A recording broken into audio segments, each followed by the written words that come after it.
Hey there, Drowsy Historian here. Tonight, you're not on land, you're somewhere out on the open sea, aboard a wooden ship creaking under starlight, surrounded by endless waves that whisper stories older than maps. This is the age of ancient sailors, when navigation wasn't about compasses or charts, but about reading the sky, the wind, and the rhythm of the waves. Before we start, do me one small favour. Tell me where you're listening from and what time it is there. If you prefer these stories without ads, you can join the Patreon. It's linked in the description. And if you want the ultimate immersive experience, consider using a pair of wireless earbuds. They're comfortable, discreet, and designed so you can wear them even while sleeping. I've linked my favourite pair plus other sleep tools in the description. Now, lie back, get comfortable. Let's begin. You awaken to the gentle shudder of timber beneath your back, the sound of a ship breathing in its sleep. The boards creak softly, stretching with the slow pulse of the waves. Above you, ropes hum and whisper in the faint morning wind, and the air smells of tar, salt, and sun-warmed hemp. You blink, and the world sways. There is no land, no edge, no marker, only the soft blue shimmer of the sea stretching away until it folds into the sky. You sit up, careful not to disturb the quiet rhythm. The world feels endless here, not empty, just large in a way that ignores you. The sea rolls patiently, unhurried, each wave folding over the next as if it has done so since the beginning of time. The horizon circles you like a soft, painted line, perfect and unreachable. Somewhere below deck someone hums, a slow tune, wordless and steady. You realise how small your ship is, how thin the boards are between you and the ocean's calm, endless breathing. The sound of water brushing the hull is oddly comforting, like a heartbeat that doesn't belong to you, but keeps you alive all the same. You stand and walk to the railing. The air is cool and tastes faintly of metal. The sun is still low, a pale coin trembling above the horizon. You feel it warming your hands, and for a moment the whole ocean glows like brushed glass. In this light, it is easier to believe the stories sailors once told, of a sea so vast it circled back on itself, of waters that led to nowhere, of the edge of the world where ships might fall quietly into the clouds. There's something both foolish and noble about that belief. You think about those who sailed before, Phoenician traders, island voyagers, fishermen who followed the stars without knowing their names. They must have looked out across the same blue emptiness, unsure if the world continued beyond the line their eyes could see. And yet, they still went. The human heart, you realise, has always preferred the uncertain to the still.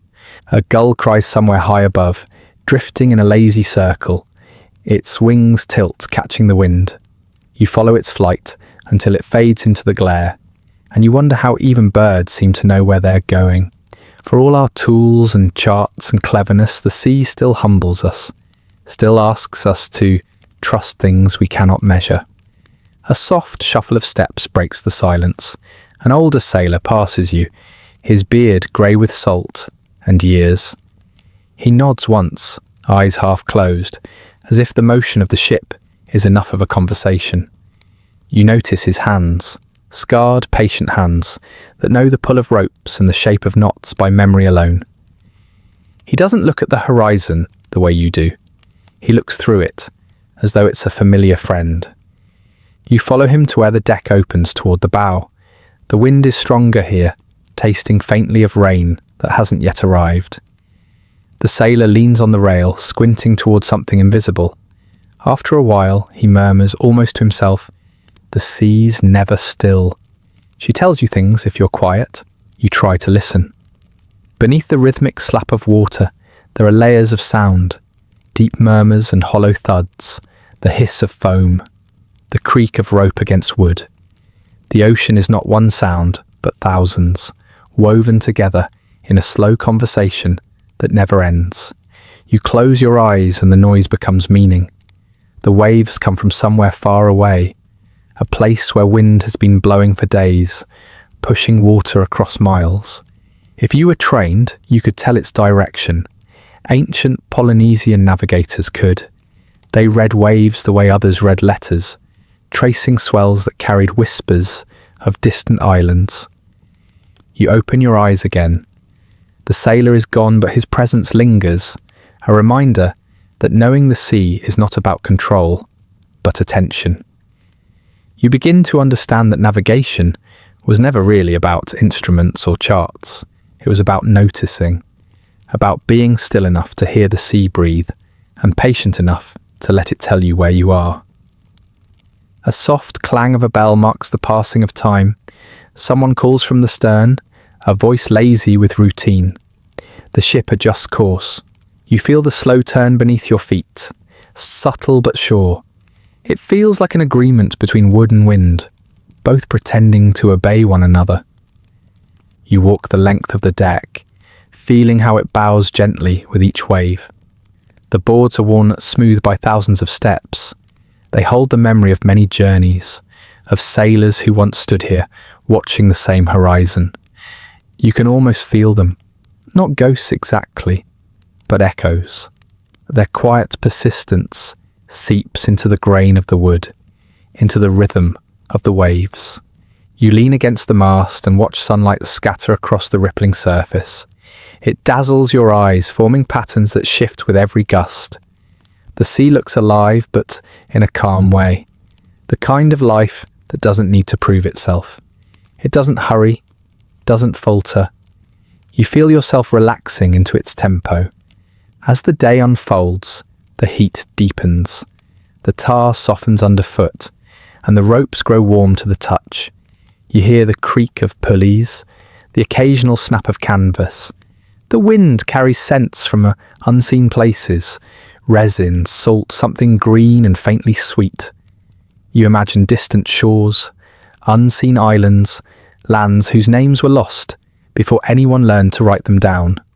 For a moment, you understand the courage of those who first crossed this sea with no compass and no map, only stars, instincts, and faith. They didn't know if the world curved or ended. They didn't have longitude or chronometers, yet they went anyway, following a rhythm the world still remembers. You look at the sky again. It has changed almost imperceptibly. Lighter now, the sun higher. A trail of clouds stretches thin and pale across the blue, like brushstrokes. The sea shifts colour too, from silver to deep cobalt, the way silk changes when you move it in the light. The horizon, though, remains exactly where it was. Distant, constant, slightly unreal. Somewhere a rope snaps against wood and you smell the sharp scent of hemp. A few sailors hum while coiling lines, the tunes simple and circular. You realise that everything here repeats, the sounds, the movements, the light. It's a rhythm that soothes, that makes time feel wide and gentle. Perhaps that's how sailors manage to live in this vast uncertainty. Not by conquering it, but by learning to match its pace. As the sun begins its slow descent, the air cools again. Shadows stretch across the deck. Long and soft, you hear the low call of someone lowering a bucket into the sea, the splash echoing far below.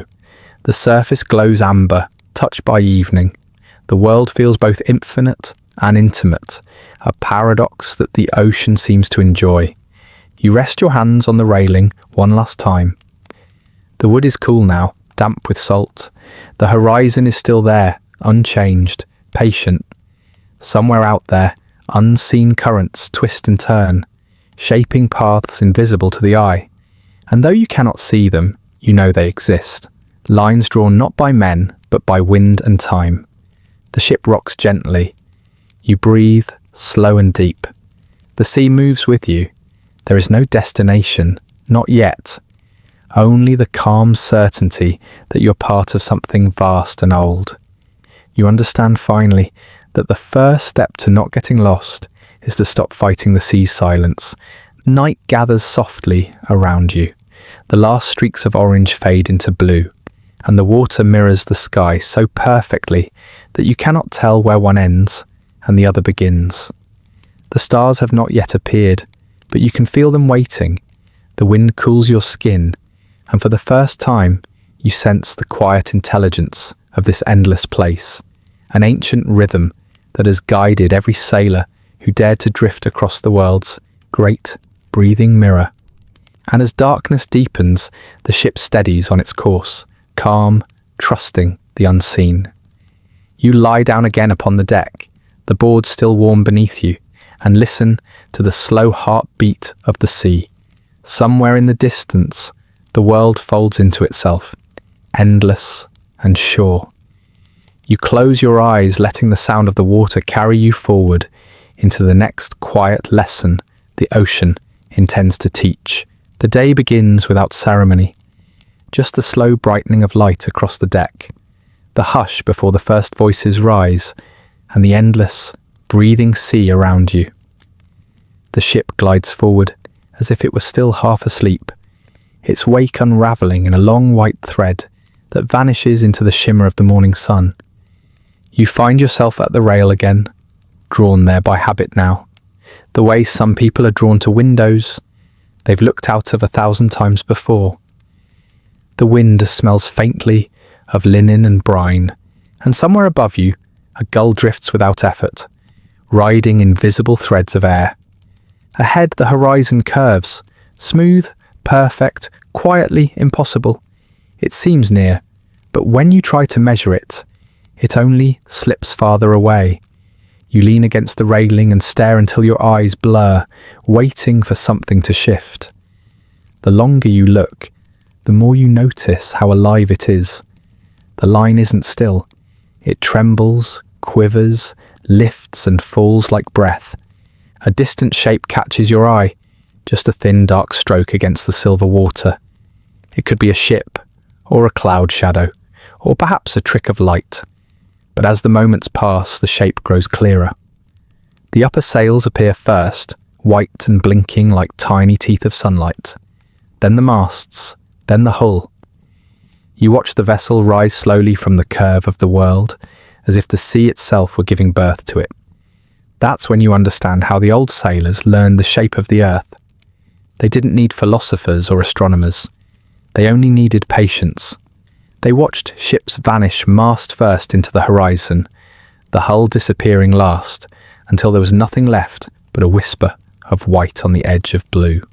The world revealed its roundness in silence, over and over again, for anyone who cared to look long enough.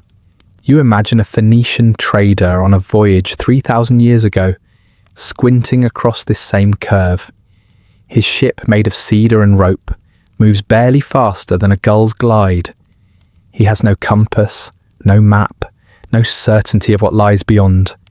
Yet he trusts that if the mast of a homebound vessel appears first, the world must be round. Not perfectly, not mathematically, but in the way a sailor's body knows motion, in the way muscle remembers balance. The ship rocks gently beneath you, the boards shifting under your bare feet. You glance down and see sunlight moving through the rigging, painting stripes on the deck. Each movement feels connected to the distant edge of sight, as though the horizon itself is pulling the ship forward, inviting you into its illusion of nearness.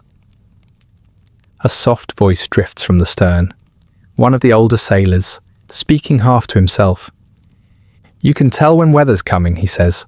"Watch where the sea meets the sky. If the line blurs, rain's on its way. If it sharpens, it's dry for miles." You nod, though he doesn't look at you. He keeps his eyes fixed on that far edge, reading it like a page. The horizon has always been a kind of book, one written in invisible ink, legible only to those who have spent enough of their lives staring into nothing. The water shifts colour as the sun climbs. What was blue becomes green, then grey, then blue again. The ship's shadow wavers on the surface, breaking apart with each ripple. You feel small again, but not in a fearful way, more like a note held inside a vast, slow song. The air grows warmer, and you notice the faint shimmer above the water, a quivering band of light, where heat bends the world into strange shapes. Sometimes That shimmer tricks the eyes. It can make ships appear to float above the surface, or islands seem closer than they are. Ancient sailors called them false lands or sea ghosts. Entire expeditions once set sail toward these illusions, chasing what the air itself invented. You think about that. How often humanity has trusted its senses, even when the senses lied. And how often, somehow, that faith still carried them home. The rhythm of the sea deepens as the morning stretches on. Waves lean from the east now, long and even. You can feel their direction through the soles of your feet, the way one might sense a heartbeat through cloth. Somewhere, beyond the limit of sight, a wind has been blowing for days, pushing its signature across the water. Every swell that reaches you is a messenger, the ocean's way of saying where it's been. You imagine Polynesian navigators feeling this same rhythm from their canoes, eyes half closed, reading the sea through motion rather than sight.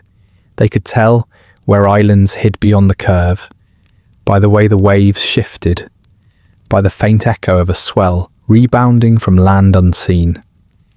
To them, the horizon wasn't an ending. It was a veil, thin and generous. You close your eyes for a moment and try to feel it yourself. The ship rocks forward, gentle but steady. Beneath you, the deep sound of water folds into itself, a bass note stretching across miles. The air moves in your hair, the sun presses on your shoulders. Slowly, the boundaries between sky, sea, and you begin to blur. You start to sense why sailors trusted what could not be seen. The world, when you let it, guides you like a quiet teacher. A bell rings somewhere near the galley, and the spell softens. You open your eyes, the horizon hasn't changed, though now it seems a little closer, a little warmer. You realise that what you've been watching all this time isn't distance, it's the measure of your own patience. Later, when the heat of the day has settled and the deck smells of pitch and sunlight, a few sailors gather near the bow. One of them is sketching with charcoal on a scrap of wood, tracing lines and circles, small dots for ships. You notice that his drawing doesn't include land at all, only the sea, divided by arcs and curves. His world has no borders, only directions. You watch as he shades a thin curve to represent the horizon. Not flat, but rounded like the lid of a great bowl. Then he taps the edge with his finger. That's where everything starts, he says softly. You ask him what he means. The horizon, he continues. It's not the end. It's where the sky tells you what's coming. You see that shimmer? That means heat. If it breaks into bands, that's wind. If the blue deepens near the edge, there's deeper water ahead. The sea changes colour when the bottom falls away. The horizon tells you all of that, if you're patient enough. You look again, and you start to see it. Faint variations in hue, tiny differences in brightness. Ripples of light that shift with invisible purpose. What once seemed simple now feels alive with signs. The sea is not blank, you realise. It's only waiting to be read. The man finishes his sketch and sets it aside. The ship sways and the horizon dips for a moment, revealing nothing but more of itself. You exhale slowly, realising how this endlessness can be both terrifying and tender. To live here, on this trembling edge between sky and water, is to surrender certainty and call it peace. By the time the sun begins to sink, the horizon turns gold, then rose, then violet. The curve softens again, the air cooling with the promise of night. You rest your chin on your folded arms, and the ship moves forward as if drawn by the fading light. You don't think of distance anymore. The horizon, with all its quiet deceptions, feels less like a border and more like a conversation, one the world keeps having with itself. Somewhere beyond it, stars will rise and the next lesson will begin, written not on water this time, but in light. The wind sighs across the deck, carrying the faint scent of oil lamps being lit. The sailors move slowly now, shadows in the dusk.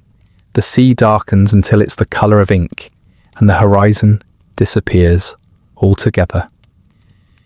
Swallowed not by mystery, but by calm. You feel the pull of sleep, the gentle sway beneath your ribs. Soon you'll look upward instead of outward. The sky will take over where the sea leaves off, and above that invisible curve, the first stars begin to appear, quiet points of certainty in an ever-moving world. The night thins into dawn. Somewhere in the dark before the first light, the wind quiets. It doesn't stop. It simply exhales, leaving the sea to move by its own memory. The ship slows with it, the timbers sighing, the ropes easing their constant hum. You can feel the difference immediately, not as silence, but as a change in rhythm, as though the sea has lowered its voice. You lean against the railing, watching how the surface smooths itself. The horizon, once sharp with wind and motion, melts into a soft blur of grey-blue. Every few seconds, the hull rises and falls, just enough to remind you that you're still riding something alive. Beneath the gentle motion, you begin to sense a deeper pulse, a slow, patient rhythm rolling up from below, steady and deliberate, like the breathing of something enormous. At first it feels random, meaningless, just water moving because it must. But the longer you watch, the more you begin to recognize patterns. Some waves come long and low, curling beneath the ship like great invisible animals. Others are smaller, sharper, tapping against the hull with quick impatience. They cross and overlap, one rhythm folding over another, until you realize you're surrounded by countless conversations, all happening at once. This is how the old navigators read the ocean, not as an enemy, but as a language. You kneel and press your hand against the deck. The wood shifts gently under your palm, rising, falling, a quiet translation of what the sea is saying. Every movement means something.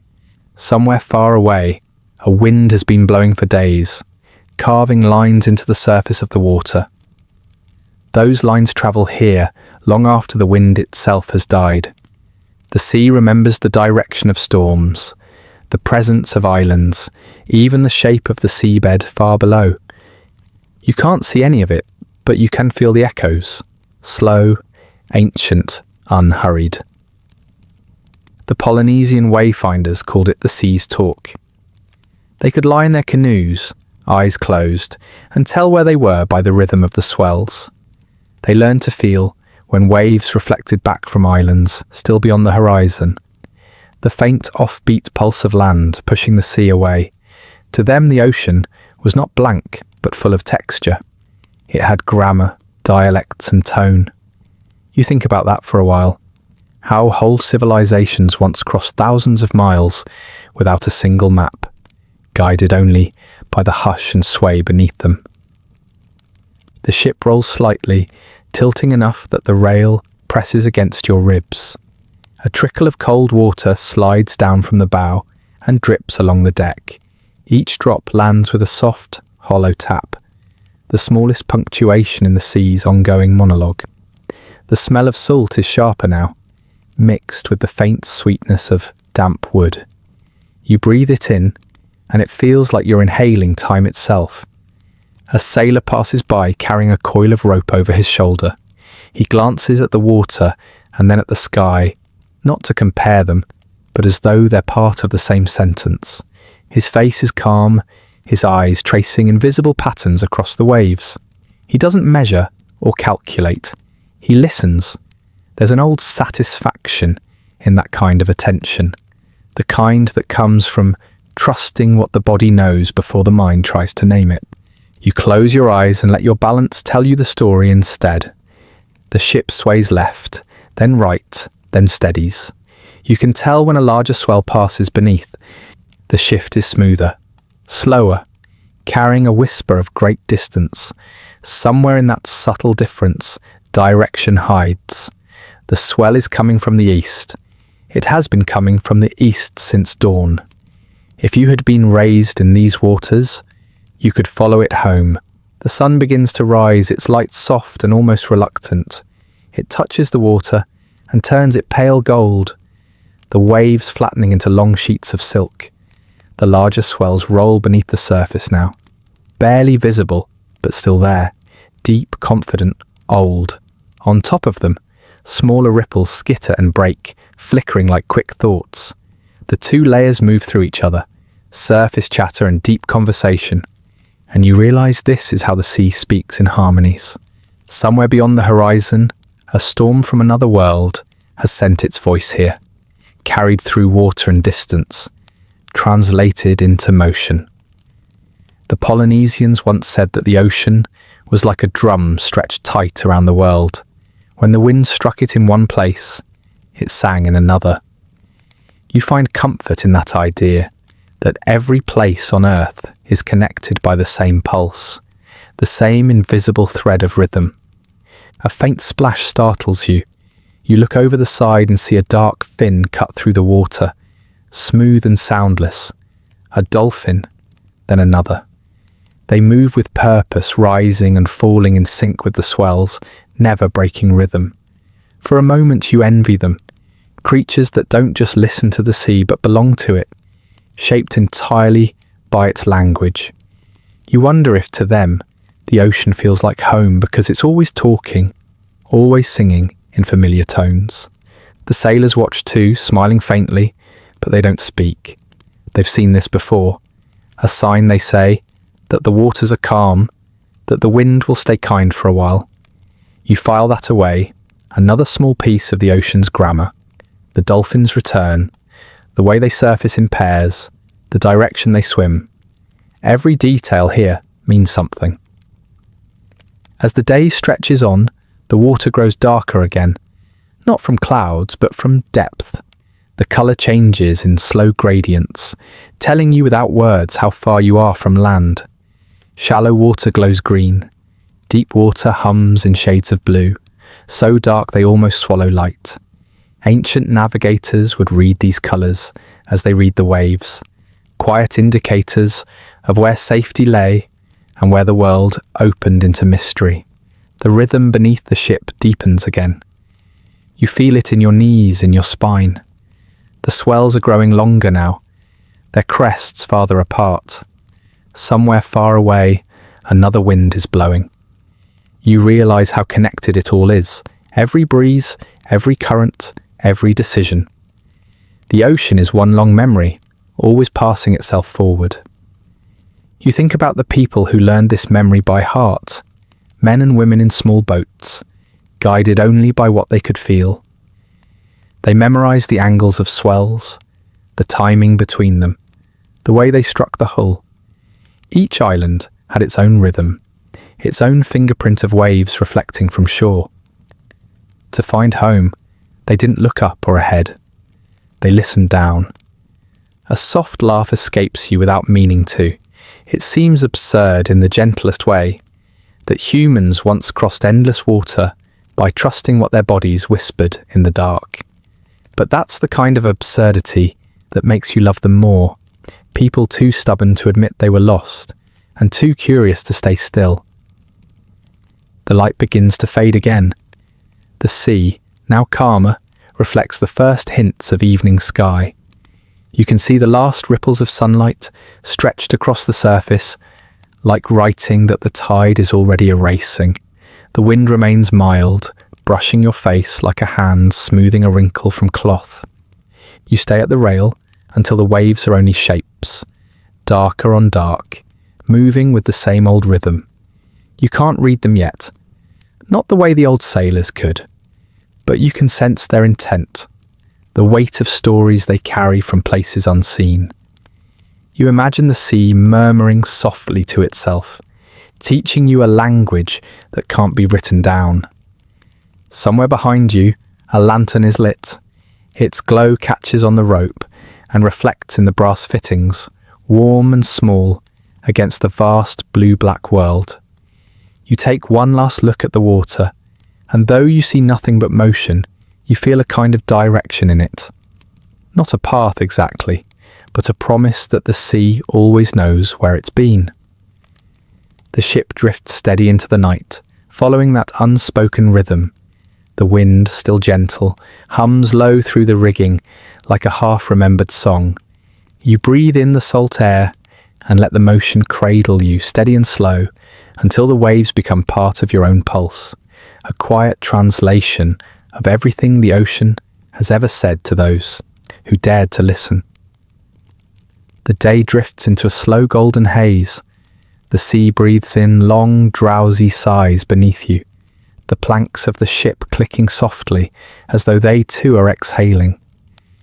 You lean against the worn rail, eyes half closed, and let the wind brush against your face, cool, unhurried, full of stories that don't need telling. It carries the smell of resin from the ship's tarred ropes, mingled with something faint and wild, rain falling somewhere unseen.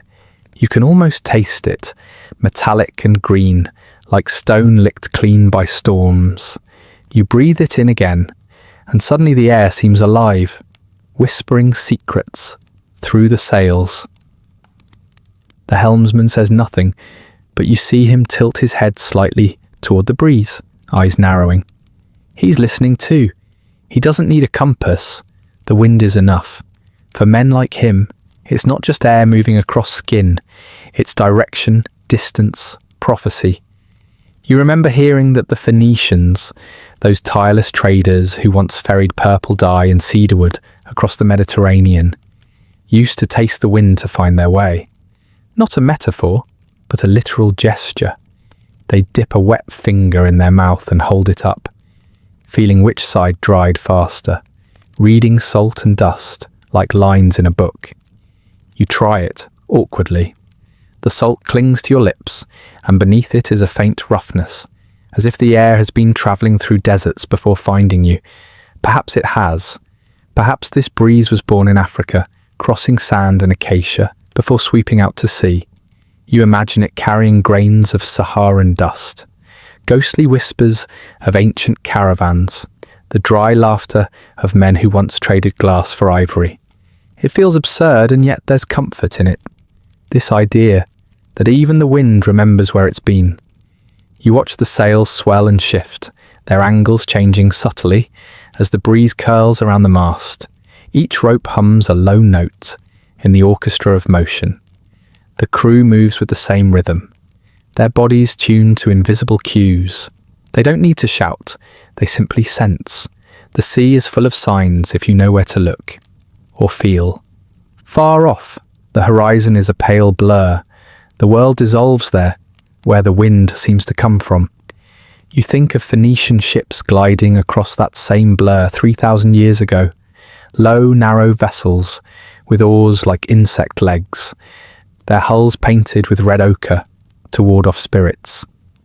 They didn't have compasses or accurate maps, or the promise that the world was even round. They had only the smell of cedar, the feel of a steady wind, and an intuition that the sea, for all its tricks, had patterns. Their captains could tell where they were by the flavour of the air alone. Near Cyprus, the breeze would carry the faint scent of copper mines. Near Sicily, volcanic ash. Near the Nile Delta, a humid sweetness heavy with reeds.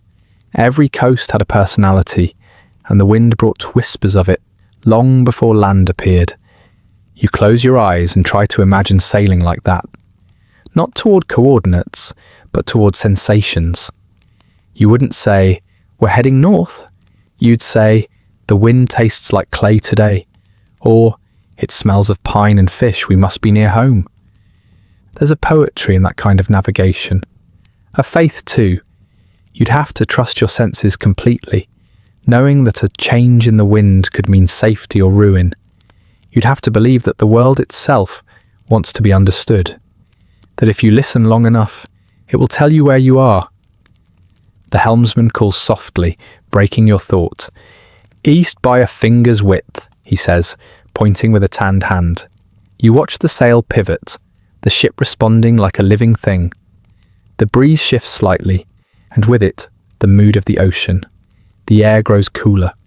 The smell changes again. Less salt, more sweetness, as if flowers are drifting somewhere just out of sight. Land wind, he murmurs. There's shore ahead. You feel a quiet thrill, not of discovery, but of recognition. You've learned something subtle, how to listen not to maps or stars, but to the invisible. Evening settles gently, the colour of old honey. The waves darken, catching the sky's reflection, like melted glass. The sails flutter, then steady. You watch a gull appear, wings glinting as it circles once and vanishes into the dusk. The air grows heavier with the smell of earth, undeniable now. You can almost taste the sand. The Phoenicians would have smiled at this moment, that soft confirmation that the world was near again. They believed each breath of wind was touched by the gods, that Baal himself blew across the sea, guiding the faithful home. You feel something similar, not divine exactly, but comforting. The sea is enormous, yet somehow you're not lost in it. As night comes, the wind changes once more. It carries a coolness that brushes your skin like silk, tinged with the faint, sharp scent of smoke. Someone far away must be burning driftwood on a shore. You imagine the glow of their fire, orange against black sand. The thought makes you strangely tired, the way memories sometimes do when you can't tell if they belong to you. You lean your head back and breathe deeply. The stars are not yet out, but the first hint of them waits behind the fading blue. The wind slides past your lips, warm and living. Somewhere inside it, you can almost taste cedar. Maybe the ship is nearing a coast thick with trees. Maybe the wind simply remembers the forests it once passed through. The helmsman tightens a rope and hums under his breath. The tune sounds old, older than language. The air joins in, whistling softly through the rigging, as if answering. You let your eyes close just for a moment, and the sea keeps rocking you in its slow, even rhythm. The ship creaks, the ropes sigh, the world smells of salt and wood and distant rain.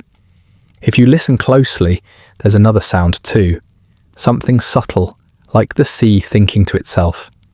You realise it's the wind, still speaking, still telling stories in a tongue without words. You don't need to understand all of it. It's enough to feel it, the way ancient sailors once did, in your lungs, on your tongue, through your skin. The taste of direction, the breath of home, the strange, quiet assurance that even in the middle of nowhere, you are never entirely alone. The night folds around you like a calm hand, and as you drift into its stillness, you realise the wind doesn't just carry you forward, it remembers where you've been. And so the ship sails on, guided not by charts or stars yet, but by the invisible language of the air, soft, certain, and endless. The night comes softly, as if poured from a slow, dark jug. It fills every hollow of the ship, every space between the ropes and masts, every breath you take. The wind has quieted into a low murmur, the kind that feels almost personal, a voice humming just for you.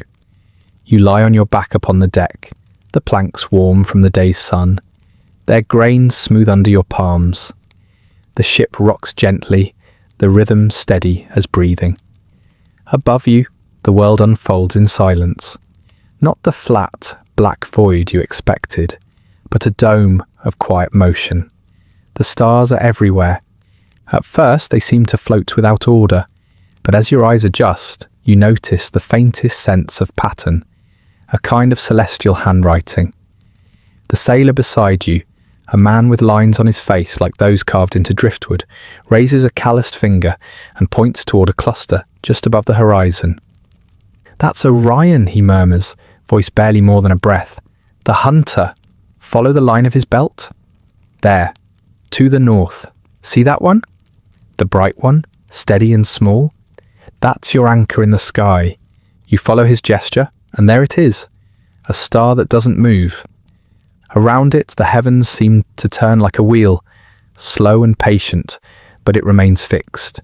You can almost feel the earth turning beneath you, the sea following along, and that single point of light holding everything together. The sailor doesn't need to say the name. You know it now, the North Star, It feels less like discovery and more like recognition, as if you've been looking for it your whole life without realizing. He traces more invisible lines, connecting shapes you wouldn't have seen alone.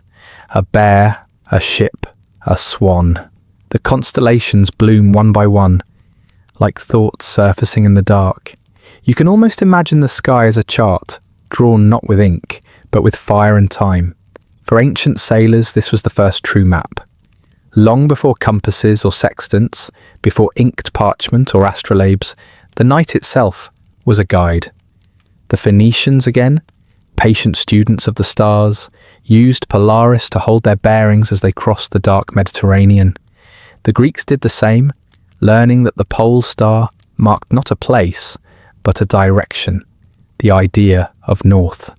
You picture them, men in narrow galleys, wrapped in wool cloaks, gazing upward from their swaying decks.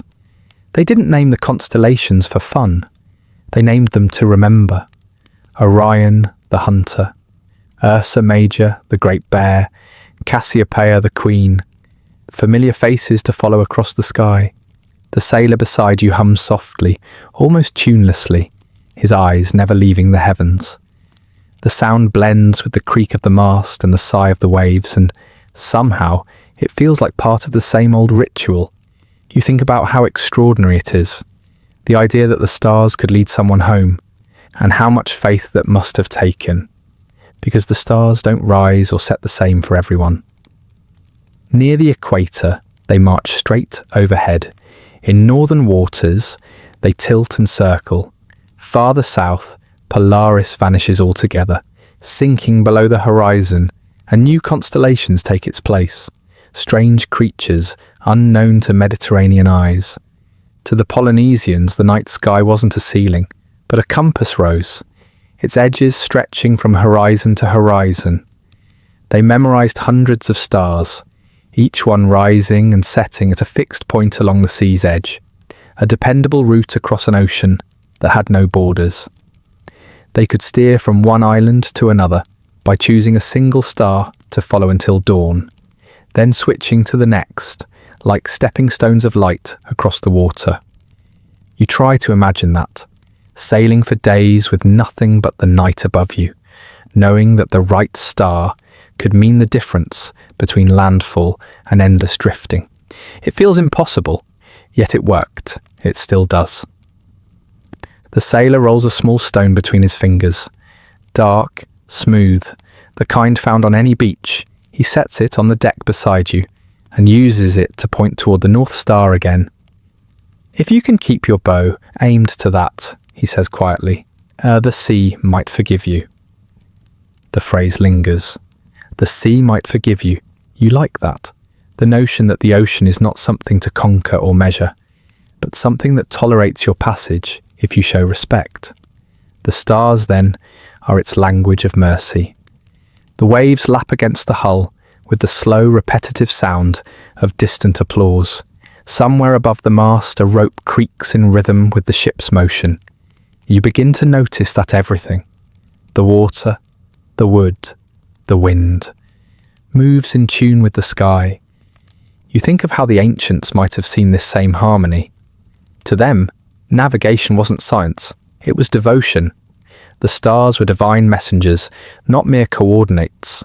Egyptian priests read the rising of Sirius, the dog star, as the sign that the Nile would soon flood, renewing their land. Babylonian astronomers mapped the heavens with obsessive precision, carving their observations into clay, turning the sky into mathematics. But out here, on a small ship adrift between nothing and nowhere, the stars don't feel mathematical. They feel alive. The sailor speaks again, softer this time. If the stars move wrong, you move wrong. If you lose them, you wait. You understand what he means. Sometimes clouds come. Sometimes the sky hides its face. The ancient mariners would heave to and drift, waiting for a clearing, a glimpse of direction. They couldn't force the heavens to reveal themselves. They could only trust that clarity would return, that the night would eventually tell them where they were. It's a kind of patience the modern world rarely knows, a surrender, quiet and absolute. The stars pulse above you now, brighter, sharper.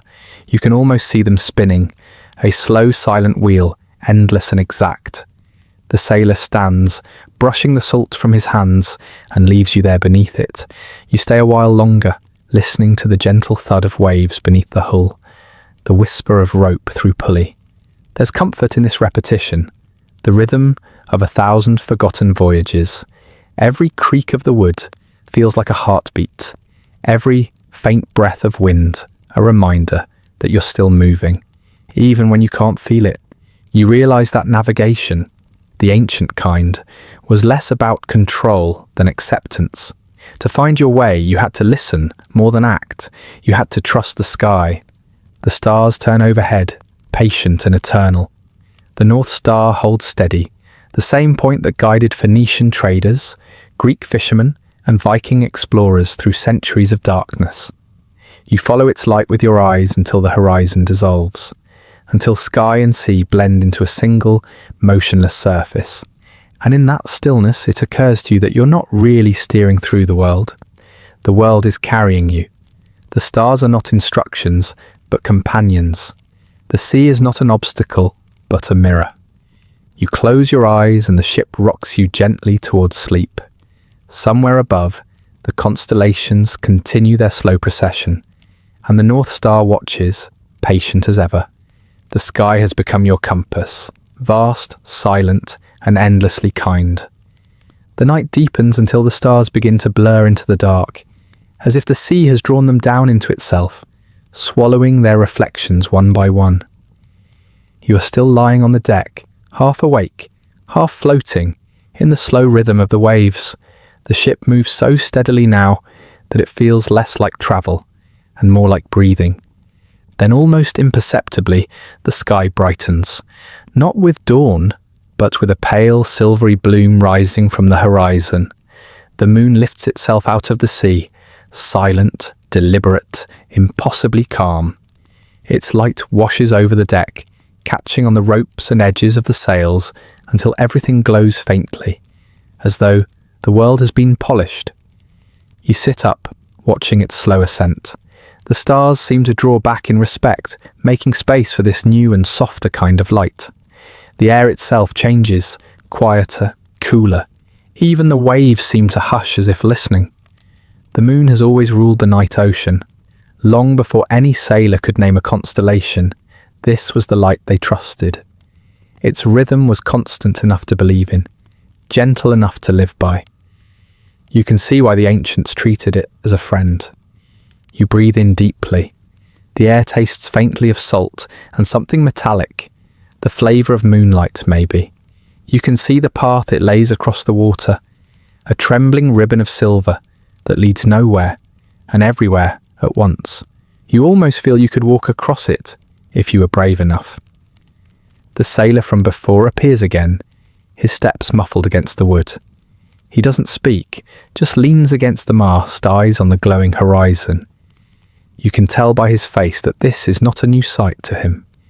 It's a familiar meeting, an old companion returning at its proper time. You ask quietly, "Do you follow it too?" He smiles faintly. "Not follow?" We listen. The moon drifts higher, and its light slides across his weathered features, softening them. You notice how he tilts his head, how his gaze moves from the sky to the sea and back again, as if comparing two languages that say the same thing. The ancients did just that. They learned to hear the moon's pull not in the sky, but in the water beneath them. Every rise and fall of tide, every slow swell, was the sea answering the moon's call. They could feel it through the hull, a long, invisible breath moving under the ship. You close your eyes and try to feel it too. The motion is subtle, a gentle swelling that's different from wind or wave. It has its own tempo, a tide's slow heartbeat. You imagine the moon pulling softly at the ocean's edge, coaxing whole coastlines to lean toward her and then away again. It's strange to think of the sea as obedient to something so far away, yet that obedience was one of humanity's earliest clocks. Long before sundials or calendars, Sailors marked their days by the moon's swelling and thinning. A new moon meant darkness and risk. A full one meant light enough to see the shore, to fish, to steer. Its phases measured not just time but possibility. You open your eyes again. The moon is nearly overhead now, steady and full, painting a sheen on the waves. The path of silver that stretches from your ship to the horizon seems more deliberate, more real. You imagine ancient navigators standing at the bow, watching that same path and steering toward it when stars were hidden by clouds. It wasn't perfect, no map ever is, but it gave direction when nothing else could. In the Pacific, Polynesian voyagers called the moon's path the Long Water Road. They read its position, not only for light, but for rhythm. They would set sail when the moon rose in certain houses of the sky, believing it favoured journeys begun under its guidance. Its phases marked their calendars of movement, when to depart, when to rest, when to trust the tide to carry them farther than sight could reach. You find yourself drawn into that logic, the comforting certainty that even vastness has pattern. You look at the ripples of light and wonder how many generations watch the same shimmer, whispering quiet thanks for its constancy. The sailor stirs, his voice soft as the water lapping at the hull. "When I was a boy," he says, "my father told me the moon drinks the sea. Every night it pulls a little more, and when it's full, it lets go. That's why the tides breathe." You nod, not because you believe it literally, but because it sounds true in the way good stories do. The science of tides came much later, when philosophers began to measure, to prove. But long before that, sailors already understood by feel what others would one day explain with mathematics. The moonlight shifts slightly as a cloud drifts past. For a moment, the deck darkens and the path of light across the water fades. You can hear the ship groan softly, as if missing its reflection. Then the cloud passes and everything brightens again. You realise how fragile guidance can be, how dependent it is on clarity. The same sky that saves you can also vanish in a moment. Maybe that's what made those early navigators so patient. They didn't demand certainty. They learned to wait for it. The night deepens further, but the moon remains steady, suspended like a coin just above the mast. The waves gleam under its glow, each crest edged in white fire. The air smells faintly of kelp and cool metal. You think of the Phoenician ports again, of how their harbours would have shone like this, moonlight catching on the bronze prows of ships, the scent of cedarwood thick in the night air. Somewhere, a sailor would have stood just as you are now, measuring not his position, but his peace by the quiet consistency of the moon. You rest your hand on the deck.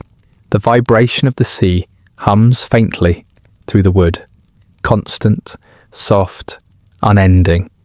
You think of all the other travellers who once lay awake like this, watching the same slow drift of silver light, wondering how far the world stretched, and why the heavens seemed to care enough to guide them. A gull cries in the distance, one sharp note carried by the wind, then silence again.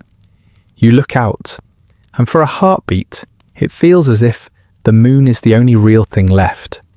The sea reflects it perfectly, an unbroken mirror, and you can't tell whether it's the sky looking down or the water looking up. You exhale slowly. The world feels larger now, but also strangely kind. The moon has that effect, not power exactly, but presence. It doesn't command, it reassures.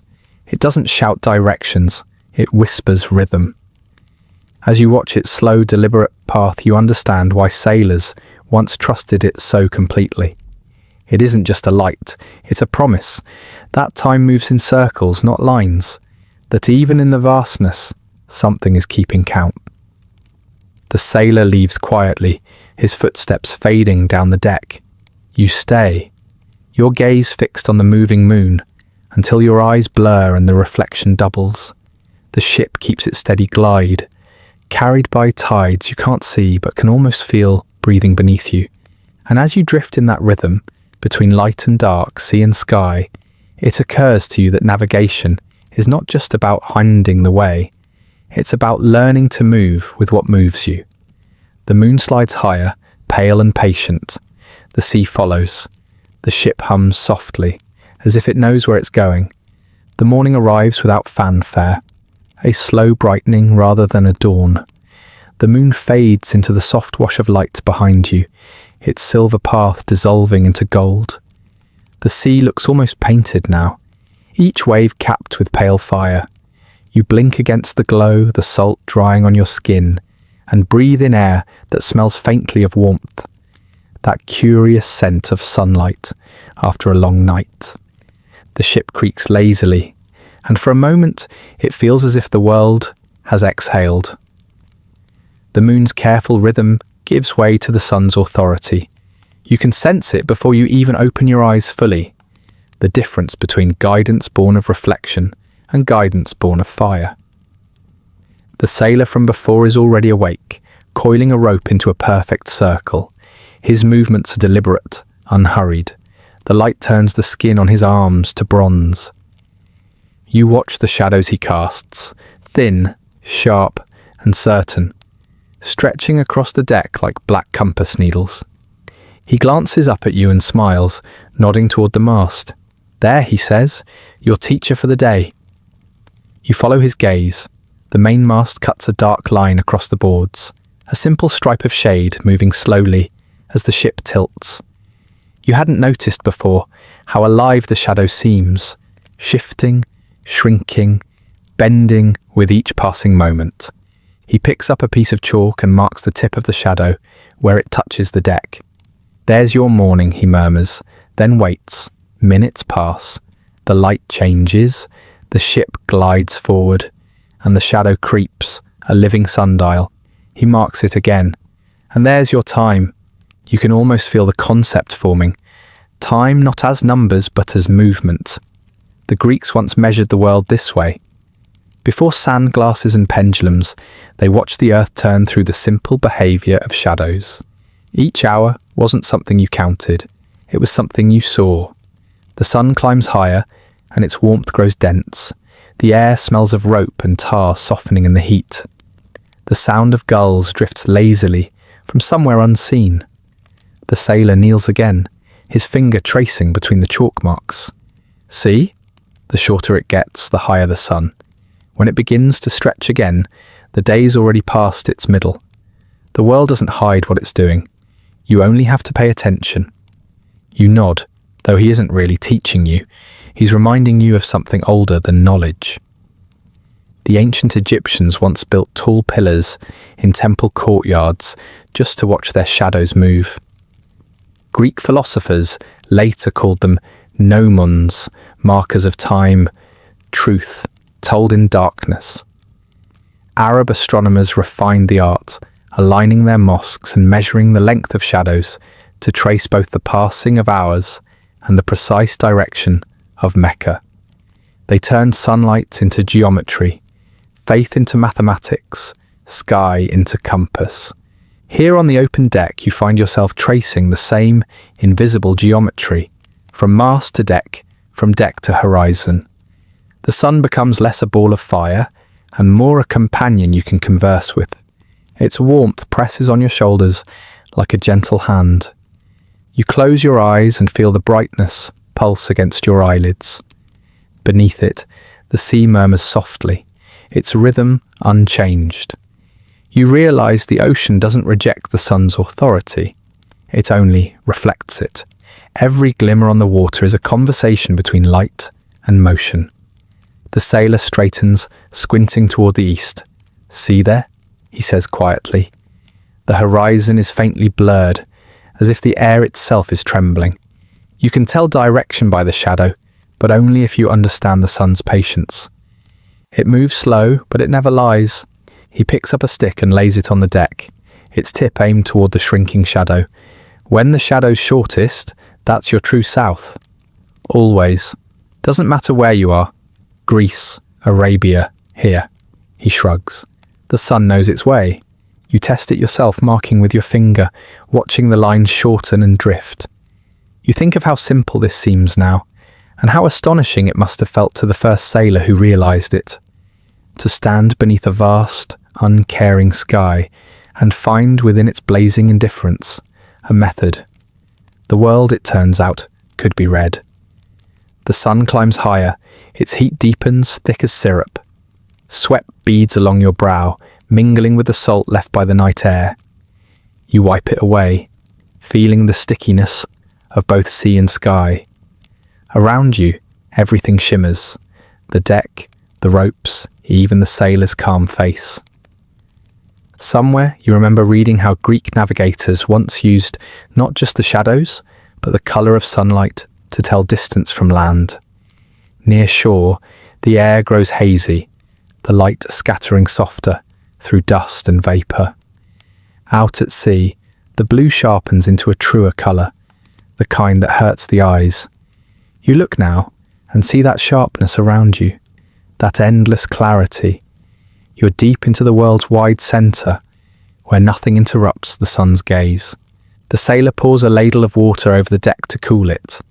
The wet boards gleam, the reflection of the mast's shadow, now rippling faintly. For a heartbeat, you see two suns, one above, one below, their twin lights joined by the dark, thin line between them. It's a quiet illusion, but it feels profound. Arab navigators, the sailor says softly, almost as if speaking to himself, used to call the sun the mirror of God, because wherever you look, it shows you the same truth. You wonder if that's what navigation really is, not finding new places, but finding the same truth from different angles. The shadows shift again, smaller now, almost underfoot. The world seems to hold its breath at noon. You tilt your head back and squint. The light is everywhere. Too bright, too absolute. The shadows retreat until they're almost gone, hiding beneath the objects that cast them. For a moment, it's disorienting. Without shade, the deck feels flat, dimensionless, unreal. You understand suddenly why sailors worshipped both light and shadow. Without one, the other loses meaning. Then slowly, the day begins to move again. The sun slips westward, and the shadows stretch back across the boards. Long, lazy lines returning home. You exhale. The world regains its depth. By afternoon, the ship glides through a sea of molten colour. The waves reflect amber and gold, as if the ocean itself were burning. You can almost hear the faint hiss of heat against water. The sailor marks one last point on the deck and nods, satisfied. That's how they learned the distance, he says quietly, not just from stars or wind, but from how fast the shadow moved. You could tell how long a day had passed, how far you drifted, if you knew how to read the sun's handwriting. You glanced down at the chalk marks scattered across the wood, a series of delicate curves and dots. They look almost like a secret language. Perhaps that's what it was, the world teaching those who dared to look long enough. The sun lowers, the heat softens. You feel the first coolness of approaching dusk. Shadows lengthen into calm stripes that seem to guide your eyes westward, toward whatever comes next. You lean on the railing, watching the light fade into the horizon. The sailor coils his rope again, slow and sure, as the ship keeps its steady glide. The sea gleams like hammered bronze, and you realize that everything, the moon, the stars, the sun, moves in rhythm, each handing you gently from one kind of guidance to the next. You let the warmth linger on your face one last time before it fades. The sun, the oldest compass of all, slips quietly toward the edge of the world, and the ship, wrapped in its long shadow, sails on, following the light that never truly leaves, only changes shape. Evening drifts softly across the deck, the sunlight slipping away like spilled honey across the horizon. The sea breathes slower now, each wave folding with a heavy sigh, and the sky turns the colour of worn copper. You lean against the railing, feeling the rough grain of the wood under your palms, still warm from the day's sun. The last light shimmers on the water's skin, and for the first time, you notice what it carries. Something drifts past, small and silent, a piece of wood, dark, smoothed by the sea, its corners softened as if by hands. It floats lazily in your ship's wake before spinning out of sight. A scrap of land, travelling without purpose. The sailor beside you sees it too. He says nothing, but his eyes narrow slightly, measuring the current, the way the waves break against the wood. He doesn't look surprised. You realise this is not the first sign he's seen. Driftwood, he mutters finally, always the first whisper of land. You look closer at the sea, at the slow debris sliding through the twilight. A small leaf, yellow and fragile, a strip of bark, even the faint smell of wet earth. So different from the endless salt. You hadn't noticed it until now. The sea, it seems, has begun to talk. The sailor bends down and cups a bit of water in his hand, lets it slip through his fingers. The ocean tells stories, he says softly, but you have to learn its language. Every floating thing is a sentence. You think back to the ancient sailors who once watched the same surface, their eyes trained to catch what others missed. Polynesian navigators would scan the water for drifting coconuts or reeds, knowing each belonged to certain islands, certain shores. Arab traders in the Red Sea watched for palm leaves and seeds. Phoenicians, sharp-eyed and patient, looked for logs streaked with resin, proof of cedar forests far beyond the horizon. The night deepens and a faint wind stirs. You lift your gaze, following it upward, and notice something small circling above the mast, a shape against the fading blue. A bird. Its wings catch the last light, turning briefly gold before folding into shadow. It cries once, a sharp, distant sound, and then glides away, vanishing toward the west. The sailor's smile deepens. She doesn't fly that far from home, he says. Land, you ask? Soon, he nods. Birds don't lie. They carry the memory of the coast in their wings. You follow his gaze toward the horizon, though there's nothing visible yet but water and fading light. Still, something inside you shifts, an understanding you can't quite name. For thousands of years, sailors watched birds the way others might watch stars. The Arctic tern, the frigate bird, the brown booby, each had its meaning. If they flew high and wide, land was far. If they circled and returned, it waited nearby. Polynesian wayfinders even gave them names, following their routes across the ocean, like invisible maps. When they lost sight of islands, they released captive birds from baskets, waiting to see which direction they flew to find their way home. You imagine that moment, the flutter of wings, the decision of a small creature to turn one way instead of another, and how entire voyages once depended on it. The sea darkens around you, but the ship glides steady through its pulse. A few lamps flicker along the deck, their glow reflected in the water below. Moths circle them, drawn from nowhere. You watch one settle on the mast, its wings trembling in the breeze. Insects too, the sailor says, as if reading your thoughts.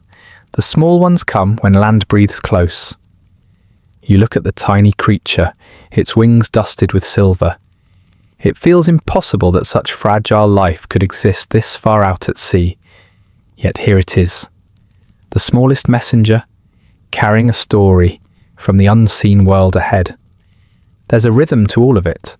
The driftwood, the bird, the insect, a slow accumulation of hints, each a syllable in the ocean's language, quiet but insistent. The sailor steps forward, gazing out toward the horizon where the stars are beginning to appear. The first one glints faintly. Not the North Star, but something lower, softer, almost lost among the haze. He points to it. When the birds begin to vanish, he says, follow the water's gift instead. The colour of it changes. The smell too. Near land, it turns greener, thicker with life. You can taste the difference. You lean over the rail, squinting into the dark water. The moon hasn't yet risen, but you can sense the change he speaks of. A slight shift in tone, a faint undercurrent of warmth. He hands you a rope, letting you lower a bucket into the sea. When you pull it up, you notice tiny specks glowing faintly inside, plankton, alive with cold fire. They come when land is close, he says. They feed on what the rivers bring. You swirl the water and watch the faint glow dance like stars in miniature. The same constellations above you reflected in living light below. It feels almost ceremonial, the sky and sea speaking the same truth. It's easy to forget, surrounded by this endless expanse, that the world is full of connections too small to see. The ancients didn't have maps or satellites, but they had attention, and that was enough. To them, a single leaf floating on the tide was as meaningful as a lighthouse beam. The sea offered signs, and they learned to read them with the patience of priests. The wind changes. A cool breath from the west brings with it something new. The scent of damp soil, faint but unmistakable. The sailor closes his eyes and inhales deeply. There, he says simply, that's land. The realization settles over you slowly, like dawn. You can't see it yet, but the evidence is all around. The insects, the driftwood, the birds' fading calls, the taste of the air, each one a gentle confirmation. You imagine how it must have felt for those who came before, after weeks on open water, to smell the promise of earth, to know without seeing that their journey was ending. The ship sails on. The stars above sharpen into brilliance, and the moon rises, its pale light turning the waves into a rippling map. You trace the edges of the driftwood, floating beside you, thinking of the forests it came from, the rivers that carried it, the unseen shores beyond the horizon. It's strange, you set out to learn how sailors didn't get lost, but what you're learning is simpler, more profound. They didn't find their way by conquering the sea, but by listening to it. Every breeze, every scrap of bark, every feathered wing was part of the conversation. The sailor tilts his head, listening. From somewhere in the dark, the faint cry of another bird echoes. Closer this time, lower. He smiles. Tomorrow, you'll see them resting on the rigging. Then you'll know the coast is near. You stay at the railing long after he leaves, your eyes following the gentle play of moonlight across the waves. The water whispers against the hull, and in its rhythm, you begin to sense a direction, not drawn by compass or star, but by the quiet logic of life itself. The ocean, it seems, has always wanted to be understood. You only needed to notice the signs it leaves behind. You close your eyes. The ship sways softly beneath you, the air rich with the smell of earth and salt, and you can almost feel the unseen continent breathing beyond the horizon, patient, waiting, inevitable. And though you cannot yet see it, you already know you are not lost. The sea itself is showing you the way. The air has changed again. You don't notice it at first, only the faintest shift, a quiet freshness that doesn't belong to the open sea. The wind, once heavy with salt and resin, carries something gentler now, a whisper of wet soil, the green breath of unseen forests. You stand by the railing, your eyes following the water's slow roll beneath the moonlight. Nothing looks different. The waves move the same way they always have. The ship creaks with the same tired rhythm. And yet, you can feel it, the presence of something vast and solid waiting beyond the horizon. You breathe in deeper. The scent is subtle but undeniable. It clings to the back of your throat like memory, soft earth after rain, the cool weight of moss, a sweetness that could only come from leaves. Somewhere, unseen, the world of land is exhaling towards you. The sailors move more quietly tonight. Even the most weathered among them seem restless, glancing up at the faint change in the sky, the different feel of the wind. One of them leans over the rail and lets out a slow sigh, as if confirming what no one has yet spoken. It's close, he says, voice barely above a whisper. You can smell it. You can, and that more than the stars or the compass of waves feels miraculous. that something invisible could guide so surely. Long before the compasses sang their soft magnetic truths, before sextants measured light and shadow, there were sailors who trusted their noses as much as their eyes. In the South China Sea, mariners once told stories of smelling land days before it appeared. The rich perfume of vegetation carried far across the water. Ancient Chinese chronicles describe captains sniffing the air at dawn, declaring direction, not by sight but by scent. It sounds mythical until you stand where they once stood. The same deck, the same wind, and inhale the quiet evidence of a continent breathing somewhere ahead. The smell grows stronger as the night deepens. You begin to pick out notes within it: sap, smoke, something faintly sweet, like fruit left to ripen in the sun. You imagine distant fires burning driftwood on some unseen shore, their smoke drifting out over the sea. The air becomes warmer, softer, filled with life again. The sea, once sterile and endless, now feels inhabited. Even the water seems different, greener in the moonlight, touched by the sediments of rivers. You dip your hand into it, and the coolness lingers, carrying a faint smell of clay. The older sailor beside you nods as if approving the test. Land has a voice, he says. The sea listens to it, carries it out to those who are patient. He tells you that smell is the earliest sign. Long before sight or sound, the nose knows. Even in darkness or fog, even when storms erased the horizon, it was the smell that led them home. Arab traders once spoke of a breeze heavy with spice, cinnamon and clove drifting far out from India's coasts. Greek sailors nearing Egypt claimed they could smell the Nile before they saw it, a damp sweetness that mingled with silt and papyrus. You imagine them, centuries apart, yet united by the same instinct, standing at the bow of their ships, breathing deeply, trusting that the world would reveal itself through the air. The wind rises slightly, and the scent grows clearer, a living fragrance now, full of warmth. It wraps around you like a promise. For the first time in weeks, the sea doesn't smell like salt alone. The sailor beside you gestures toward the horizon. We'll see birds again soon, he murmurs, and driftwood that hasn't been long at sea. But the smell always comes first. The sea tells you before your eyes can. You watch the line between sky and water, faint and silver in the moonlight.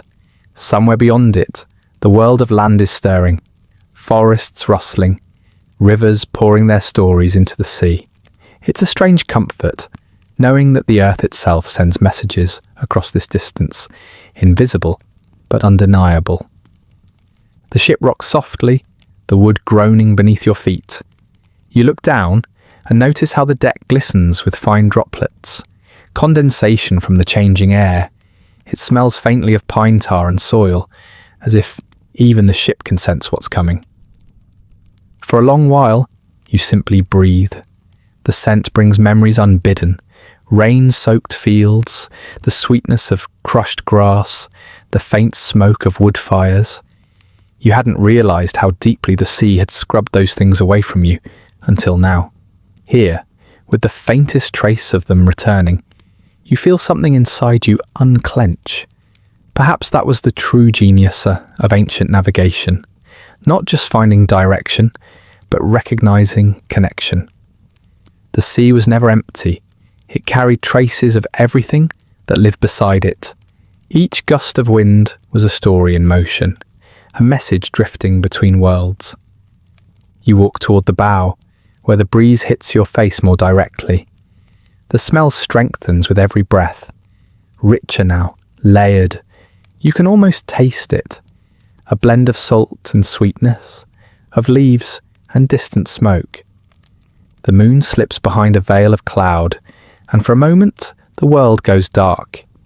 You hear only the slow hiss of the waves brushing against the hull. In that darkness, your senses sharpen, and the smell becomes almost overwhelming. You feel as though you could reach out and touch the invisible shore that sends it. Somewhere below deck, a bell rings softly. A sailor calls up from the watchpost, a low, steady voice. Wind from the east. There's a ripple of movement, quiet but sure. Ropes are adjusted, sails turn slightly. The ship leans into its new course. The smell caught in that easterly breath seems to wrap around you like a guide. It's strange how trust builds on things so intangible. Yet that's what sailing has always been, is faith in what cannot yet be seen. You think of the old Phoenicians who said the sea rewards patience. Perhaps that's what navigation truly was, an act of patience, of noticing what others dismissed. You glance back at the older sailor.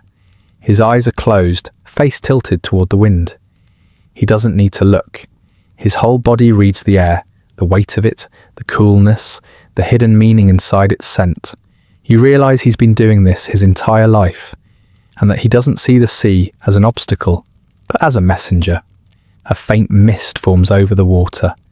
The ship's bow cuts through it, and droplets cling to your skin, tasting faintly of sweetness, as though rain has mixed with leaves far from here. The smell is almost tangible now, thick enough to feel. You sense the nearness of something vast, not danger, but arrival.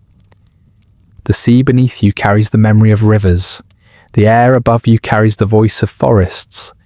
Everything around you hums with quiet expectation, and for the first time, you understand what it meant when the old navigators said they were never lost, that the world was always speaking to them. You just had to listen, to breathe deeply enough to hear. You stay there through the night, inhaling the story carried on the wind. It is ancient and familiar, like a home you've never seen, but somehow remember. The smell of distant shores, the smell of life beyond water, tells you what the stars cannot, that even here, surrounded by uncertainty, the world has not forgotten you. As the horizon begins to pale with morning, you catch sight of something faint, a shadow breaking the line where the sea meets the sky. You blink once, twice to be sure. It's there, a low shape, green and grey against the dawn. The smell grows stronger. The crew begins to murmur. The sailor beside you exhales softly, almost reverently. You don't need to ask. You can smell the answer. Land. And yet, even as it nears, you find yourself hesitating to leave this communion between air and sea. This language so ancient, so quiet, that you can almost hear the world thinking. You close your eyes, breathing in one last time, letting the scent fill you completely. Soil, salt, wind, life. And you realize how strange and beautiful it is that, across the miles of open ocean, the earth has been whispering your way home. Morning arrives gently, not with light, but with scent and sound. The smell of land still lingers faintly in the air, mingled now with the cool breath of dawn. The water near the hull has changed colour. It gleams green beneath the pale sky, touched by the reflection of trees, unseen but near. The waves move differently here, slower, less certain. They seem to know they're approaching something solid. The crew stirs quietly, their movements softened by awe. After endless weeks of water and wind, the thought of land makes everyone slower, more deliberate, as if they fear breaking the fragile spell that's carried them here. You lean on the rail and watch a single seabird glide low over the surface, its wings brushing the tips of the swells. It circles once, twice, then disappears toward the faint silhouette that now grows clearer with each minute. The older sailor, the one who reads the sea like a story he's told 1,000 times, joins you. He doesn't look toward the horizon. His gaze is turned inward, fixed on some invisible point that doesn't exist on any chart. His lips move slightly, whispering words that sound almost like a prayer. You realize he's remembering. Every island, he says softly, lives inside the mind long before you reach it. You turn to him, waiting. He continues without looking at you. The shape of the stars, the rhythm of the swells, the colour of the sky before dawn. They make the path, not drawn, not written, remembered. He gestures for you to follow him toward the centre of the deck, where a circle of sailors has gathered. They sit cross-legged on woven mats, their faces lit by the early sun. In the middle lies a shallow bowl of water, still as glass. The elder kneels before it and dips his fingers into the surface. The others fall silent. He begins to trace invisible lines on the water with slow, deliberate movements. His fingertips stir faint ripples, one, then another, each wave colliding softly, breaking, merging. The bowl becomes an ocean in miniature, alive under his hands. This is how they remembered, he explains. The sea was their paper. You watch the ripples move across the water, each one different, some long and rolling, others sharp and quick. He explains that the large waves are the ocean swells, born from distant storms, always coming from the same direction. The smaller ripples are the local winds, fleeting and restless. When they meet, they form patterns. Every island makes its own pattern, he says, a reflected rhythm. The way waves bend around it, echoing across the sea. Once you know the feeling, you can find it again, even without sight. It sounds impossible, yet as you watch the water move beneath his touch, you begin to understand. The sea carries the memory of everything that shapes it, every reef, every shore, every hidden island.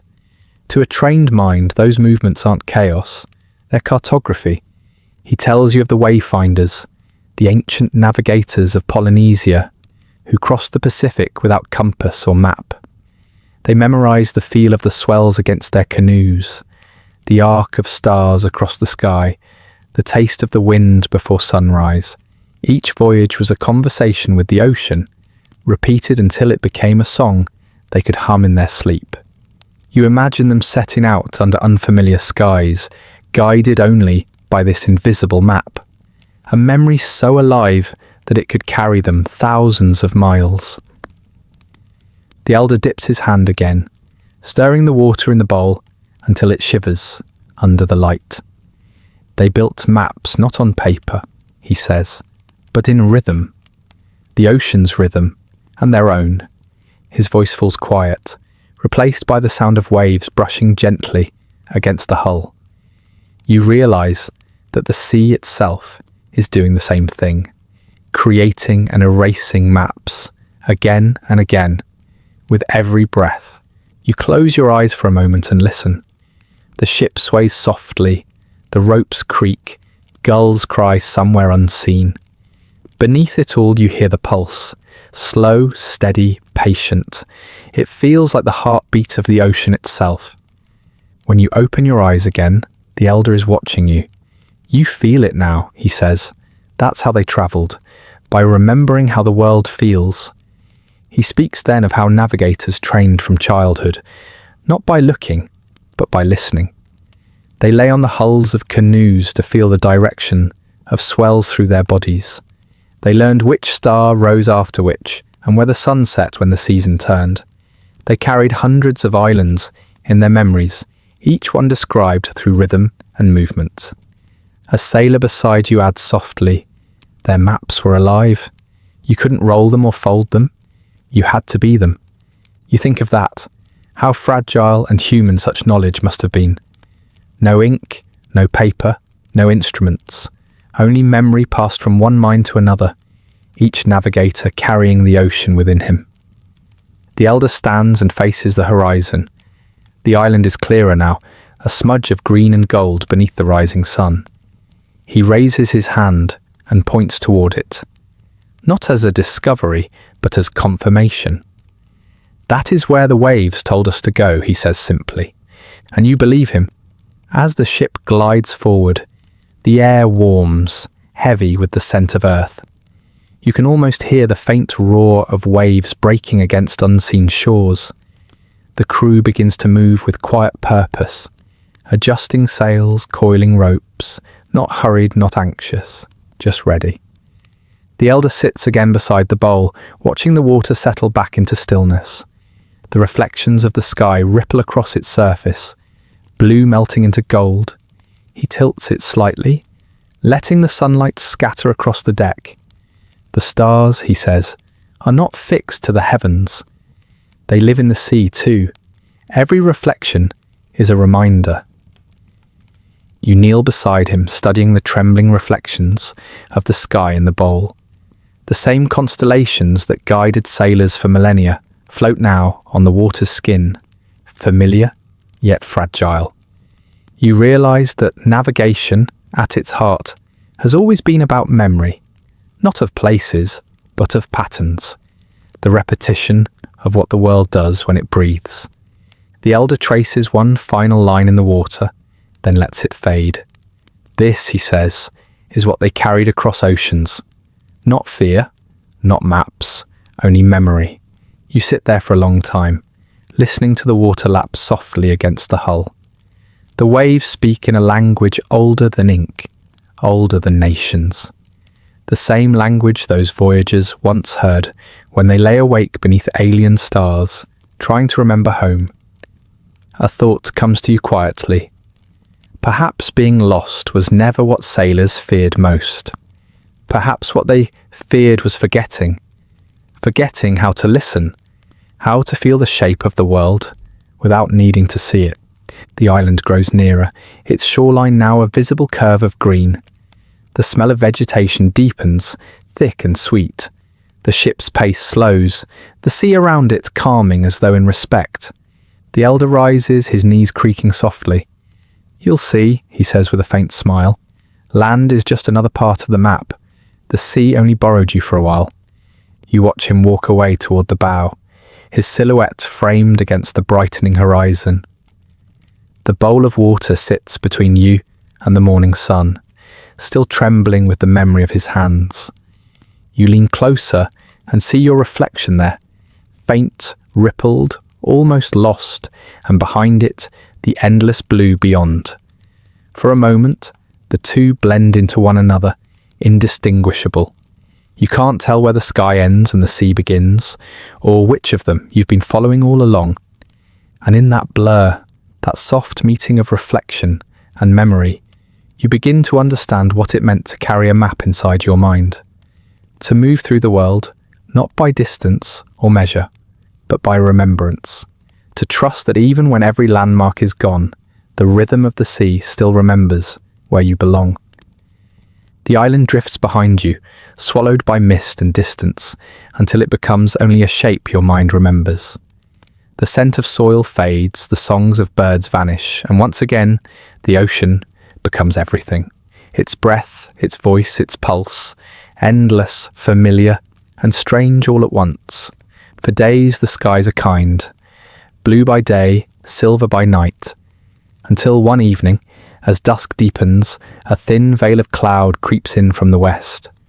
At first it seems harmless, a pale scarf across the stars, but soon it thickens, swelling and darkening, until even the horizon disappears.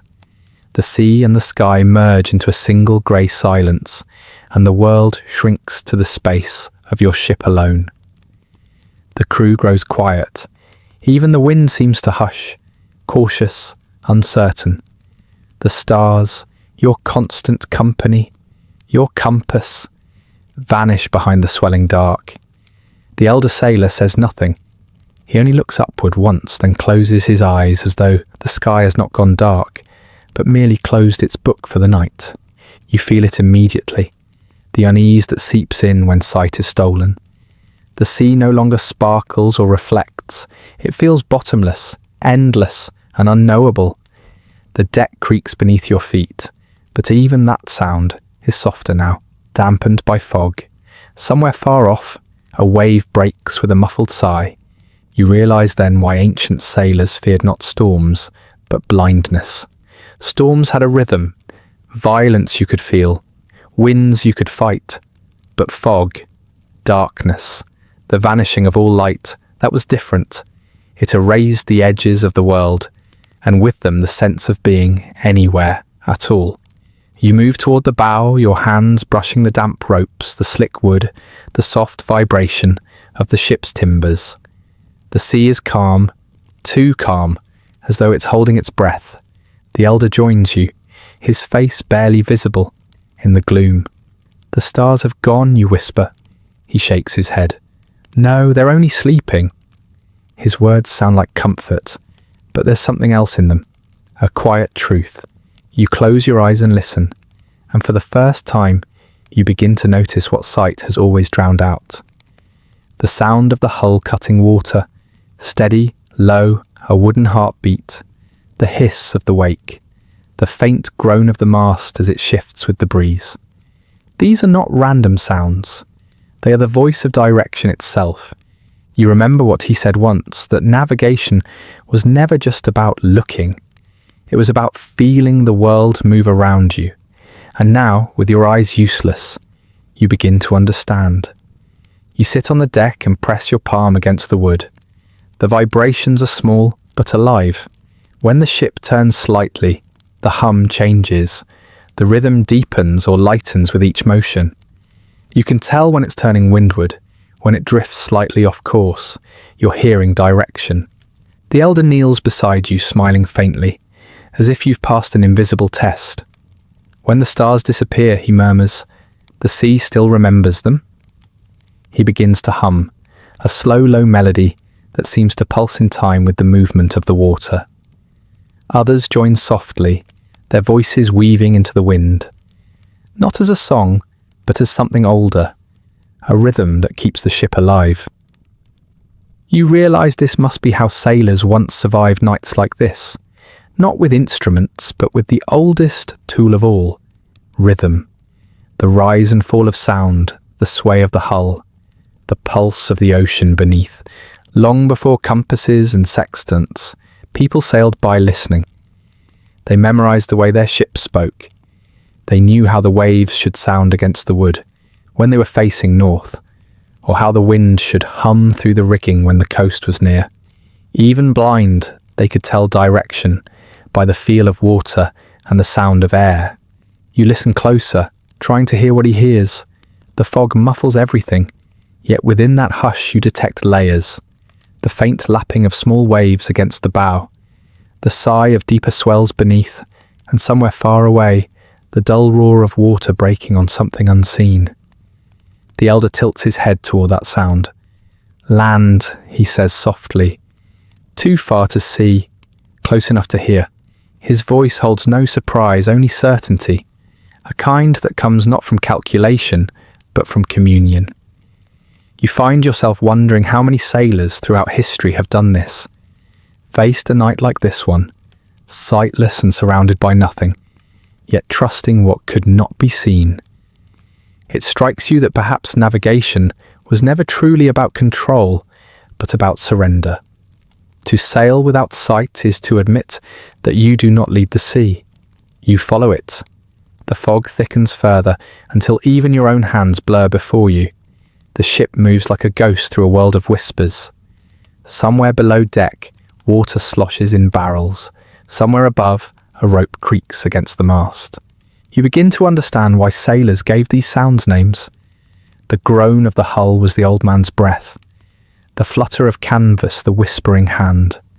They didn't just describe the sea, they personified it. Because to survive here, you had to treat the ocean like a living companion.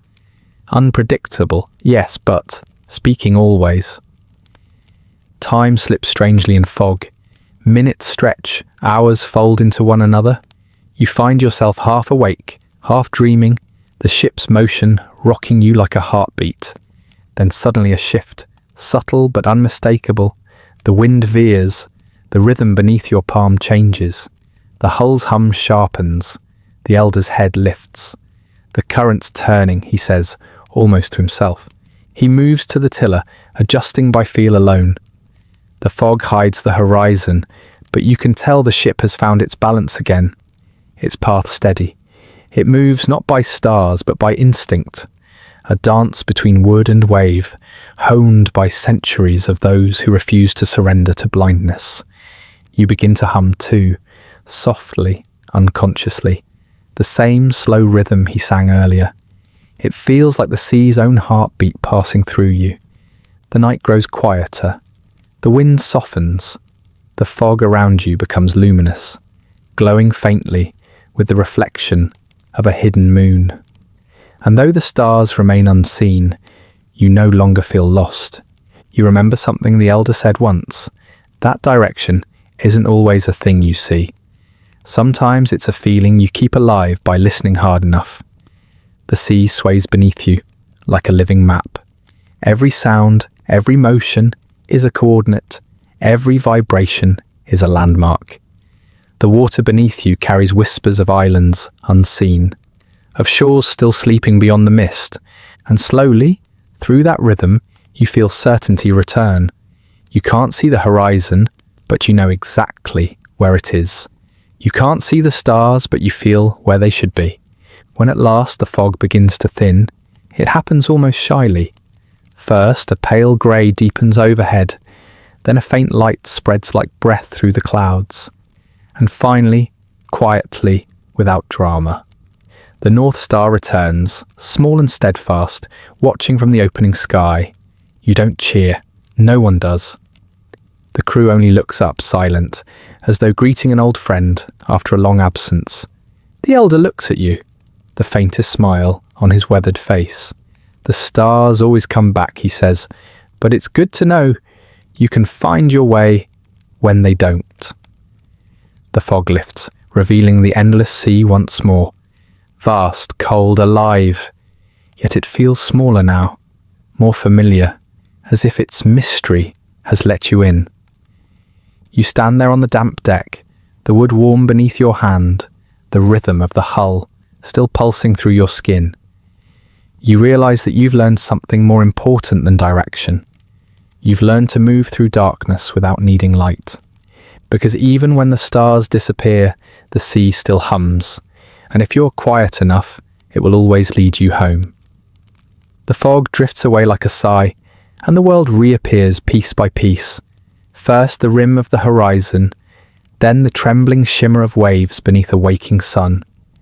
The air smells new again, brushed clean by the long night. You stand at the rail, eyes half closed, watching the lights spill across the deck as if the sea itself has opened its eyes. It feels like morning after a long silence, the kind that arrives not with noise but with understanding. The ship creaks softly, stretching after sleep, and the crew moves with the slow rhythm of people who know there's no hurry on an ocean that never ends. You find the elder sitting cross-legged near the mast, polishing a small wooden board, his fingers tracing the lines carved into it. Around him, a handful of objects lie scattered.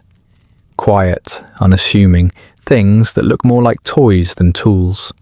A bowl half filled with water, a stick, its shadow sharp in the morning light, a small piece of string, knotted at intervals. You sit beside him, watching as he lifts each one with a kind of reverence. These, he murmurs, are how we tried to make the sea hold still. He places the bowl of water between you. The surface quivers with the ship's motion, then stills. A floating leaf, he says, setting one gently on top, will always point the same way. The wind moves, the waves shift, but the leaf, it listens only to the pull of the earth. He smiles faintly. That's how the first compass was born. Not from metal or magnets, but from patience. You watch the leaf tremble, spin once, then settle, a tiny, fragile guide in a vast world. It feels absurd and yet, somehow, perfect. He reaches for the stick next, pushing it upright into a small hole drilled into a plank. The sun casts a clean shadow, stretching across the deck like an arrow, drawn in light. A gnomon, he says. The Greeks used it. Before clocks, before compasses, before reason itself had a name, there was only the shadow. When it shortened, you knew the sun was high. When it leaned east or west, you knew where the day was going. The ship sways gently.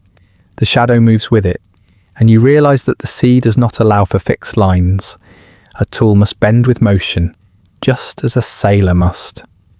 From the elder's bundle comes another relic, a small piece of wood, rectangular and worn smooth by fingers long gone. Along one edge, a piece of cord is knotted several times. The Arabs had this, he says softly, the kamal, a traveller's horizon, held between eye and star. He demonstrates, holding the board before him, stretching the cord to a specific knot between his teeth. When the star sits just at the top of the board and the sea touches the bottom, you know where you are. The distance between your eye and the string's knot tells your latitude. You try it. The small board trembles in your grasp, the knots biting gently between your teeth.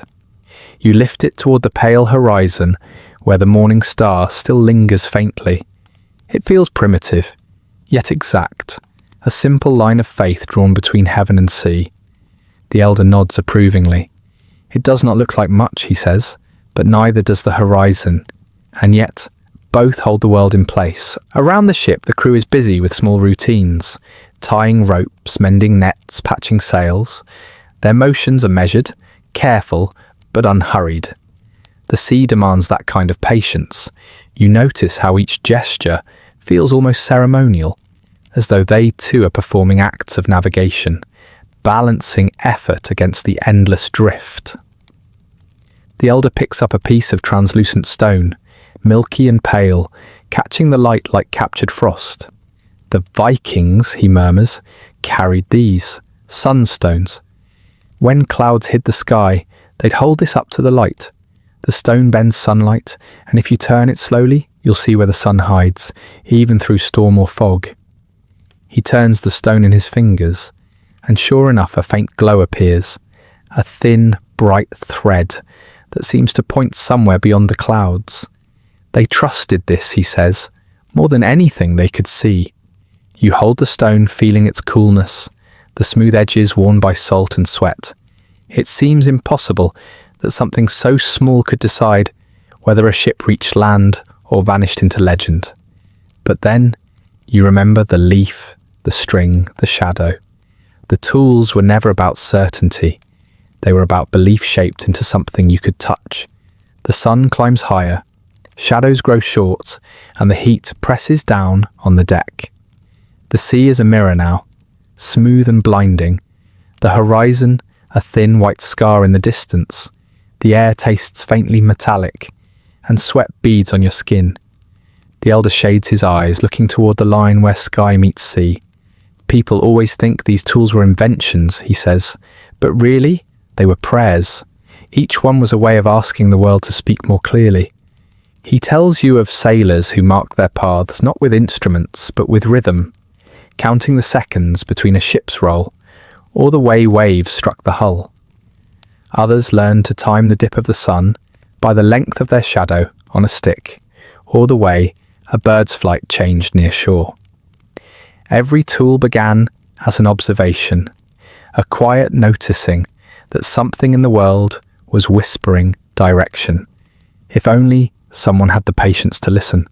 You picture a Phoenician ship gliding along a coastline, a sailor crouched over a bowl of water in the dusk, aligning a floating needle toward the unseen north. You see a Polynesian navigator feeling the curve of swells beneath the stars, marking invisible roads in his memory. You see a Greek scholar carving notches in a stick to measure a sun he could never touch. Each of them believed the same quiet thing, that the world, though vast and indifferent, could still be learned through devotion. The elder sets the sunstone down beside the bowl and the stick. They look almost comical there, these tiny fragments of human effort resting against the enormity of the sea. Yet in their smallness lies something humbling, a kind of faith that doesn't demand mastery, only participation. You pick up the Carmel again, feeling the rough knots against your fingers. The sun is bright now, and you squint at the horizon, holding the board steady until it frames that thin, trembling line between blue and gold. It's astonishing how steady it feels once aligned, how the trembling of the sea and the ship seem to vanish, as though the act of looking carefully makes the world momentarily still. The elder watches you, his eyes soft with approval. That's how they did it, he says. They didn't need to conquer the sea. They just needed to learn its language. The thought drifts through you like sunlight through cloud. The ocean doesn't resist you. It simply waits for you to notice its grammar. The shadows, the stones, the strings, the winds. Every tool you've seen today is just another word in that ancient conversation. A slow breeze moves through the rigging, gentle and warm, stirring the salt in the air. The elder gathers the tools, wrapping them carefully in cloth, as if tucking away a sacred text. He looks out at the horizon once more, squinting into the brightness. We like to think the sea is endless, he says quietly. But what it really is honest. It tells you exactly where you are, if you know how to listen. The light glints off the water, turning the waves into liquid glass. The ship sways, patient and calm, as though cradled by something ancient and immense. You rest your hands on the railing, and the texture of the wood feels familiar, scarred, polished, alive. Somewhere beneath you, the hull hums softly, keeping its own measure of time. The tools may come and go, but the rhythm endures, and as you stand there, the air warm on your face and the sunstone's pale glow fading in your palm, you feel it again. That quiet certainty that even in a world without maps, humans have always found a way to know where they are. Not through mastery, but through attention. Not through power, but through patience. Through the gentle trust in the tools they made, and in the sea that taught them how to make them. The day folds gently into evening, and the sea changes colour again, from silver to amber, from amber to deep blue. You stand at the bow, eyes soft against the light, watching how the sun slides lower, its reflection stretching like a slow exhale across the water. The wind has quieted. The waves move with the ease of breath. Even the ropes seem to sigh in their coils. The tools the elder showed you, the string, the stone, the board, rest neatly wrapped beside the mast, but your attention drifts beyond them now. Their usefulness feels less like precision and more like prayer. You begin to understand that no matter how carefully sailors measured, no matter how they calculated and listened and watched, every voyage still relied on something invisible, a kind of trust in the sea itself.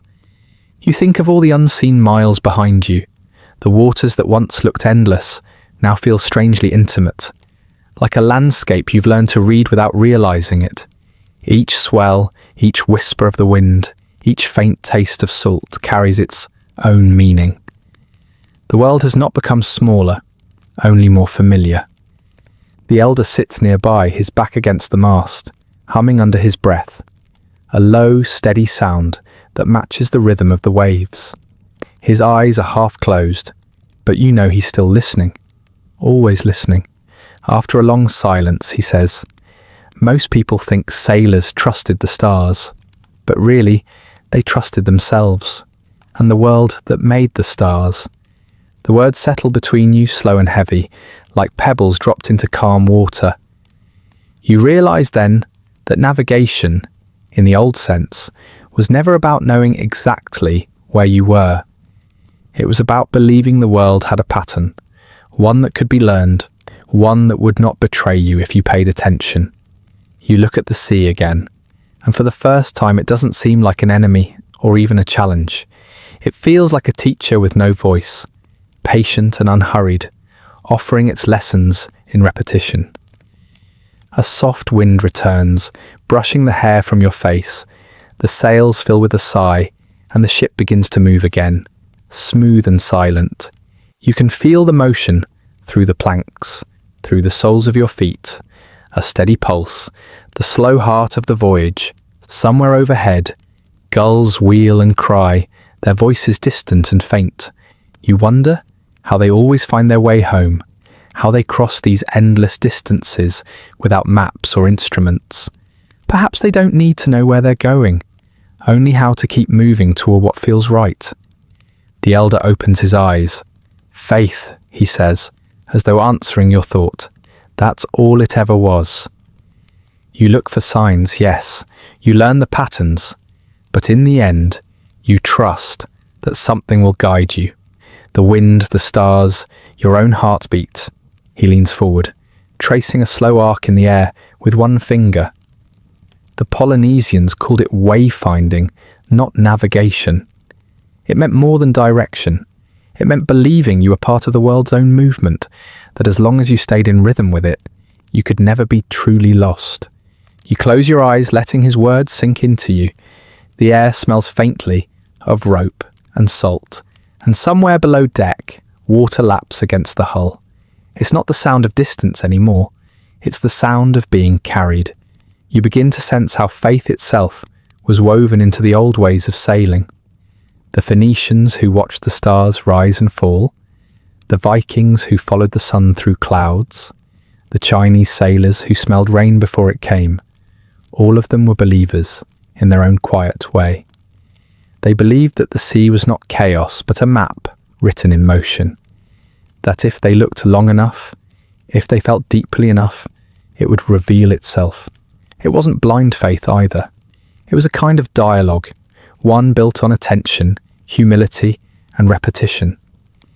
Every measurement, every observation, every tool carved from wood or stone was a way of saying, "We're listening." The elder rises and walks to the stern, his steps soft against the deck. The sun has nearly vanished now, its last lights spilling across the horizon, like a fading promise. You follow him, drawn by the glow. He lifts his face to the wind and says quietly, "You see, even when the world was flat, people still sailed forward."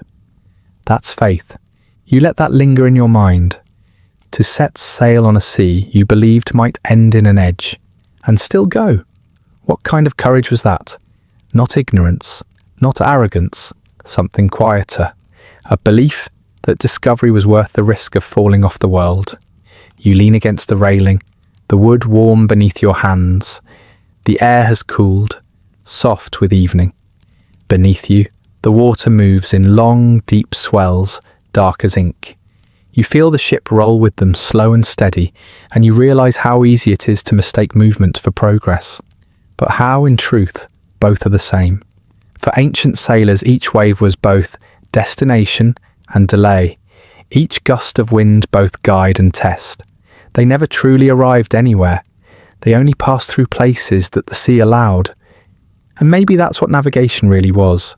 Not the art of arriving, but the art of trusting the journey itself. The stars appear one by one, shy at first, then gathering in quiet brilliance. You find Polaris again, the same faint point you've been following since the beginning. It feels familiar now, almost companionable, though you know it has not moved. It's you who have changed around it. The elder nods toward it. That star doesn't guide you, he says softly. It reminds you to keep faith. You already know where you're going. You think of the countless sailors who once stood where you stand now, staring at that same pinprick of light, when measuring not distance but hope. They didn't know the shape of the world. They only knew how to trust that it would let them through. The waves deepen in colour as night takes hold. You can hear them breathing, long, slow exhalations that sound almost human. The ship rocks gently, the timbers sighing in time with the sea. It feels less like travel and more like being cradled by something immense. You realise that even now, thousands of years later, that faith hasn't vanished. It lingers in every voyage, in every ship that still leaves harbour, in every hand that still raises a sail against uncertainty. The technology may have changed, but the impulse, that quiet human faith that the world can be known, that the sea will not swallow us whole, remains untouched. A gust of wind brushes across the deck, lifting the corners of the elder's cloak. He smiles faintly, eyes on the horizon. The sea teaches you something no land can, he says, that you can move without knowing exactly where you'll end up, and still arrive somewhere true.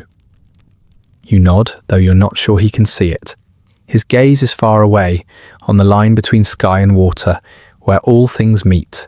You watch until the horizon disappears completely, replaced by the soft glow of stars reflected on the sea's surface. For a moment, it's impossible to tell which is sky and which is water, as though the world has folded itself into one seamless path. And in that illusion, you understand. The sea was never something to be conquered or solved. It was something to move through, with reverence, with attention, with faith. You take a slow breath. The air tastes cool and clean, the salt soft on your tongue. The ship creaks, sighs and continues forward, not hurried, not lost, but faithful. Somewhere in the dark, a bird calls once and the sound fades into the endless rhythm of the waves. You close your eyes and listen.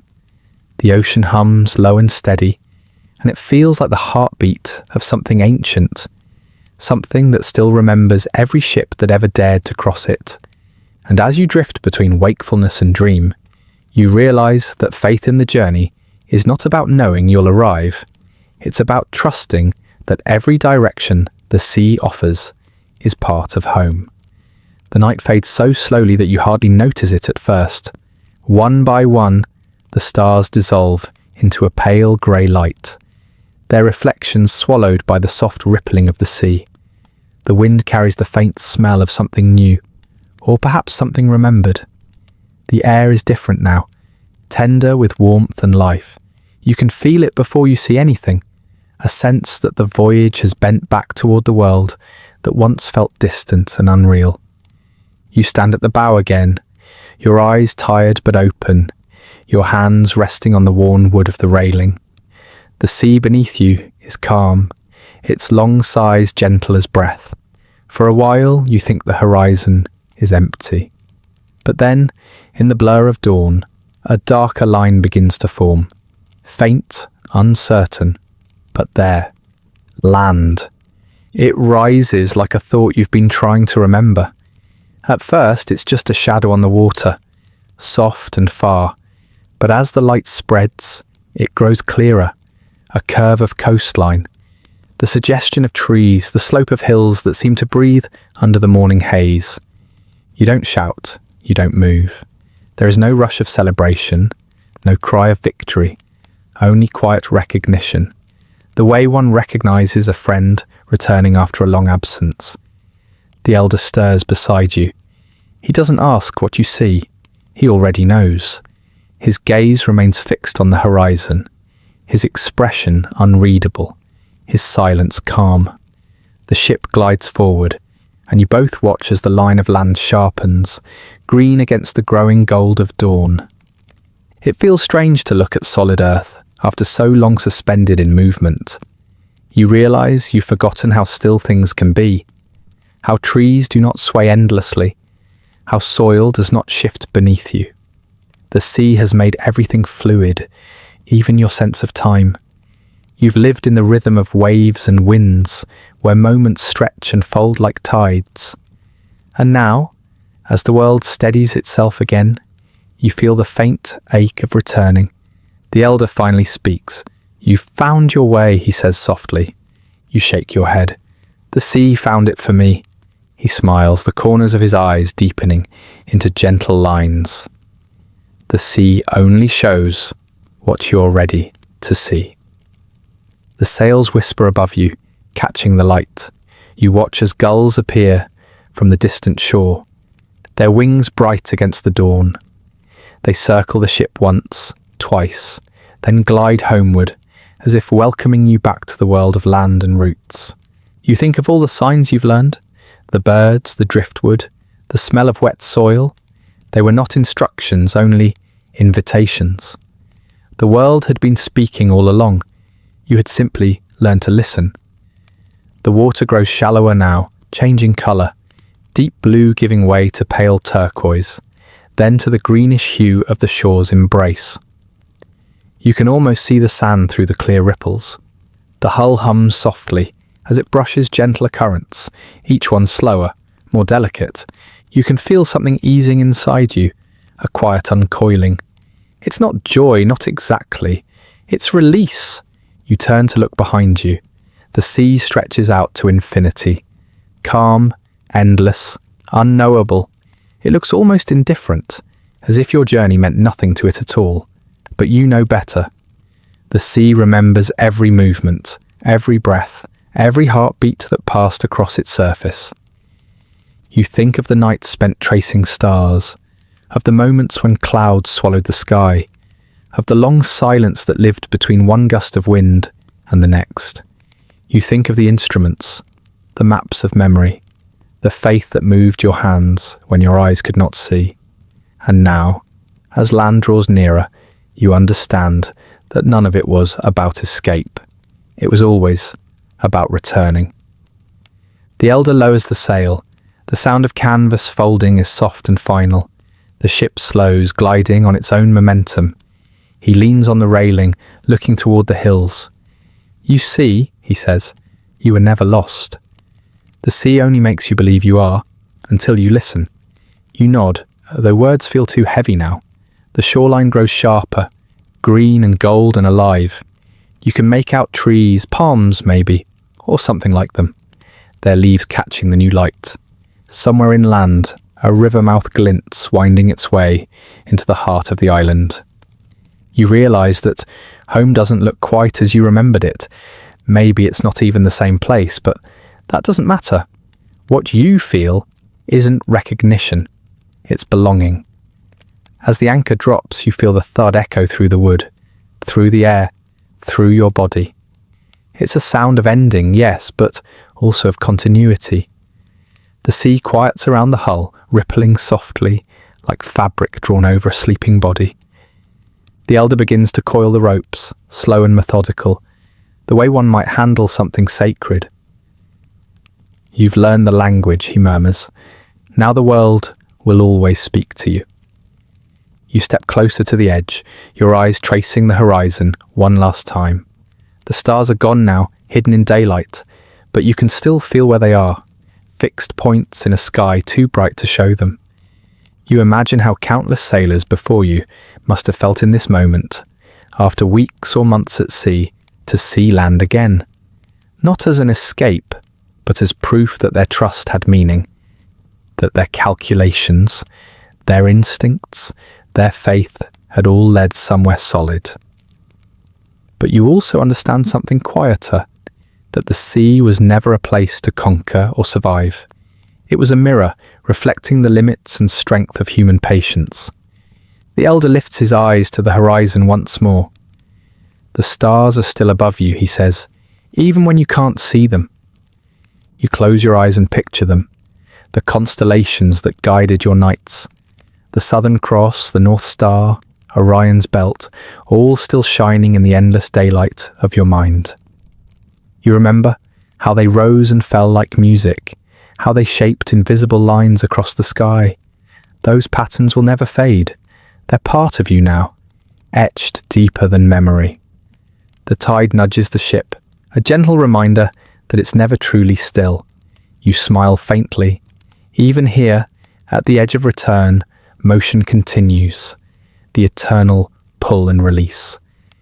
You hear the soft sounds of life on shore, the call of unseen birds, the whisper of leaves moving with the breeze. Each sound carries the same rhythm as the waves, the same breath that has followed you across the ocean. You take one last look at the sea. It gleams under the newborn sun, vast and knowing. For a moment, you think it might speak, not with words, but with the same quiet certainty that has guided you since the beginning. You can almost hear it. You were never truly lost. You were only learning the shape of your own path. The elder's shadow lengthens beside you. Home, he says simply. You breathe in deeply, salt, earth, and something green. The air feels thick, alive. You step down onto the shore, the sand cool beneath your feet. The ground doesn't sway, but part of you still feels the ocean's rhythm, as if it has become part of your blood. The world around you stirs awake. Waves murmur behind you. Gulls cry overhead. Light spills freely across the water's surface. It's all so ordinary, and yet everything has changed. You look once more to the horizon.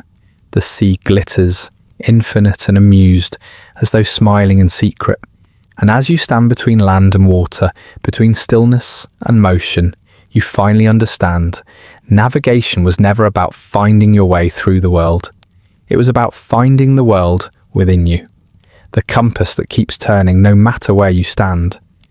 The sea breathes, the wind moves, you listen, and in that listening, you are home. The waves outside have grown quiet now. The sails hang loose, whispering only to the wind that still remembers their journeys.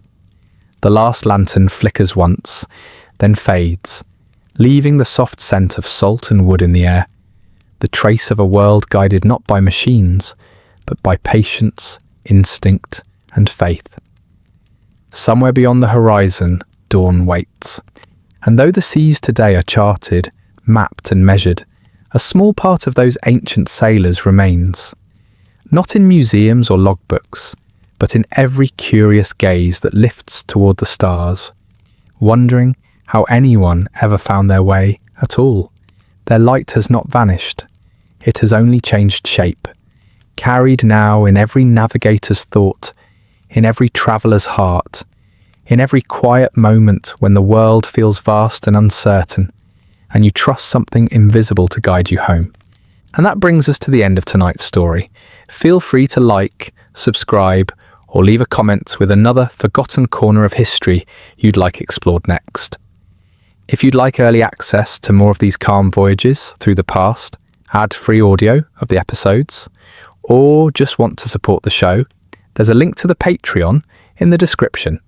If you're listening on a podcast app, a rating or review helps more people find their way to these stories. And special thanks to the supporters who make this show possible, including our chroniclers, Andrew S. and Rich Davis. Sleep well.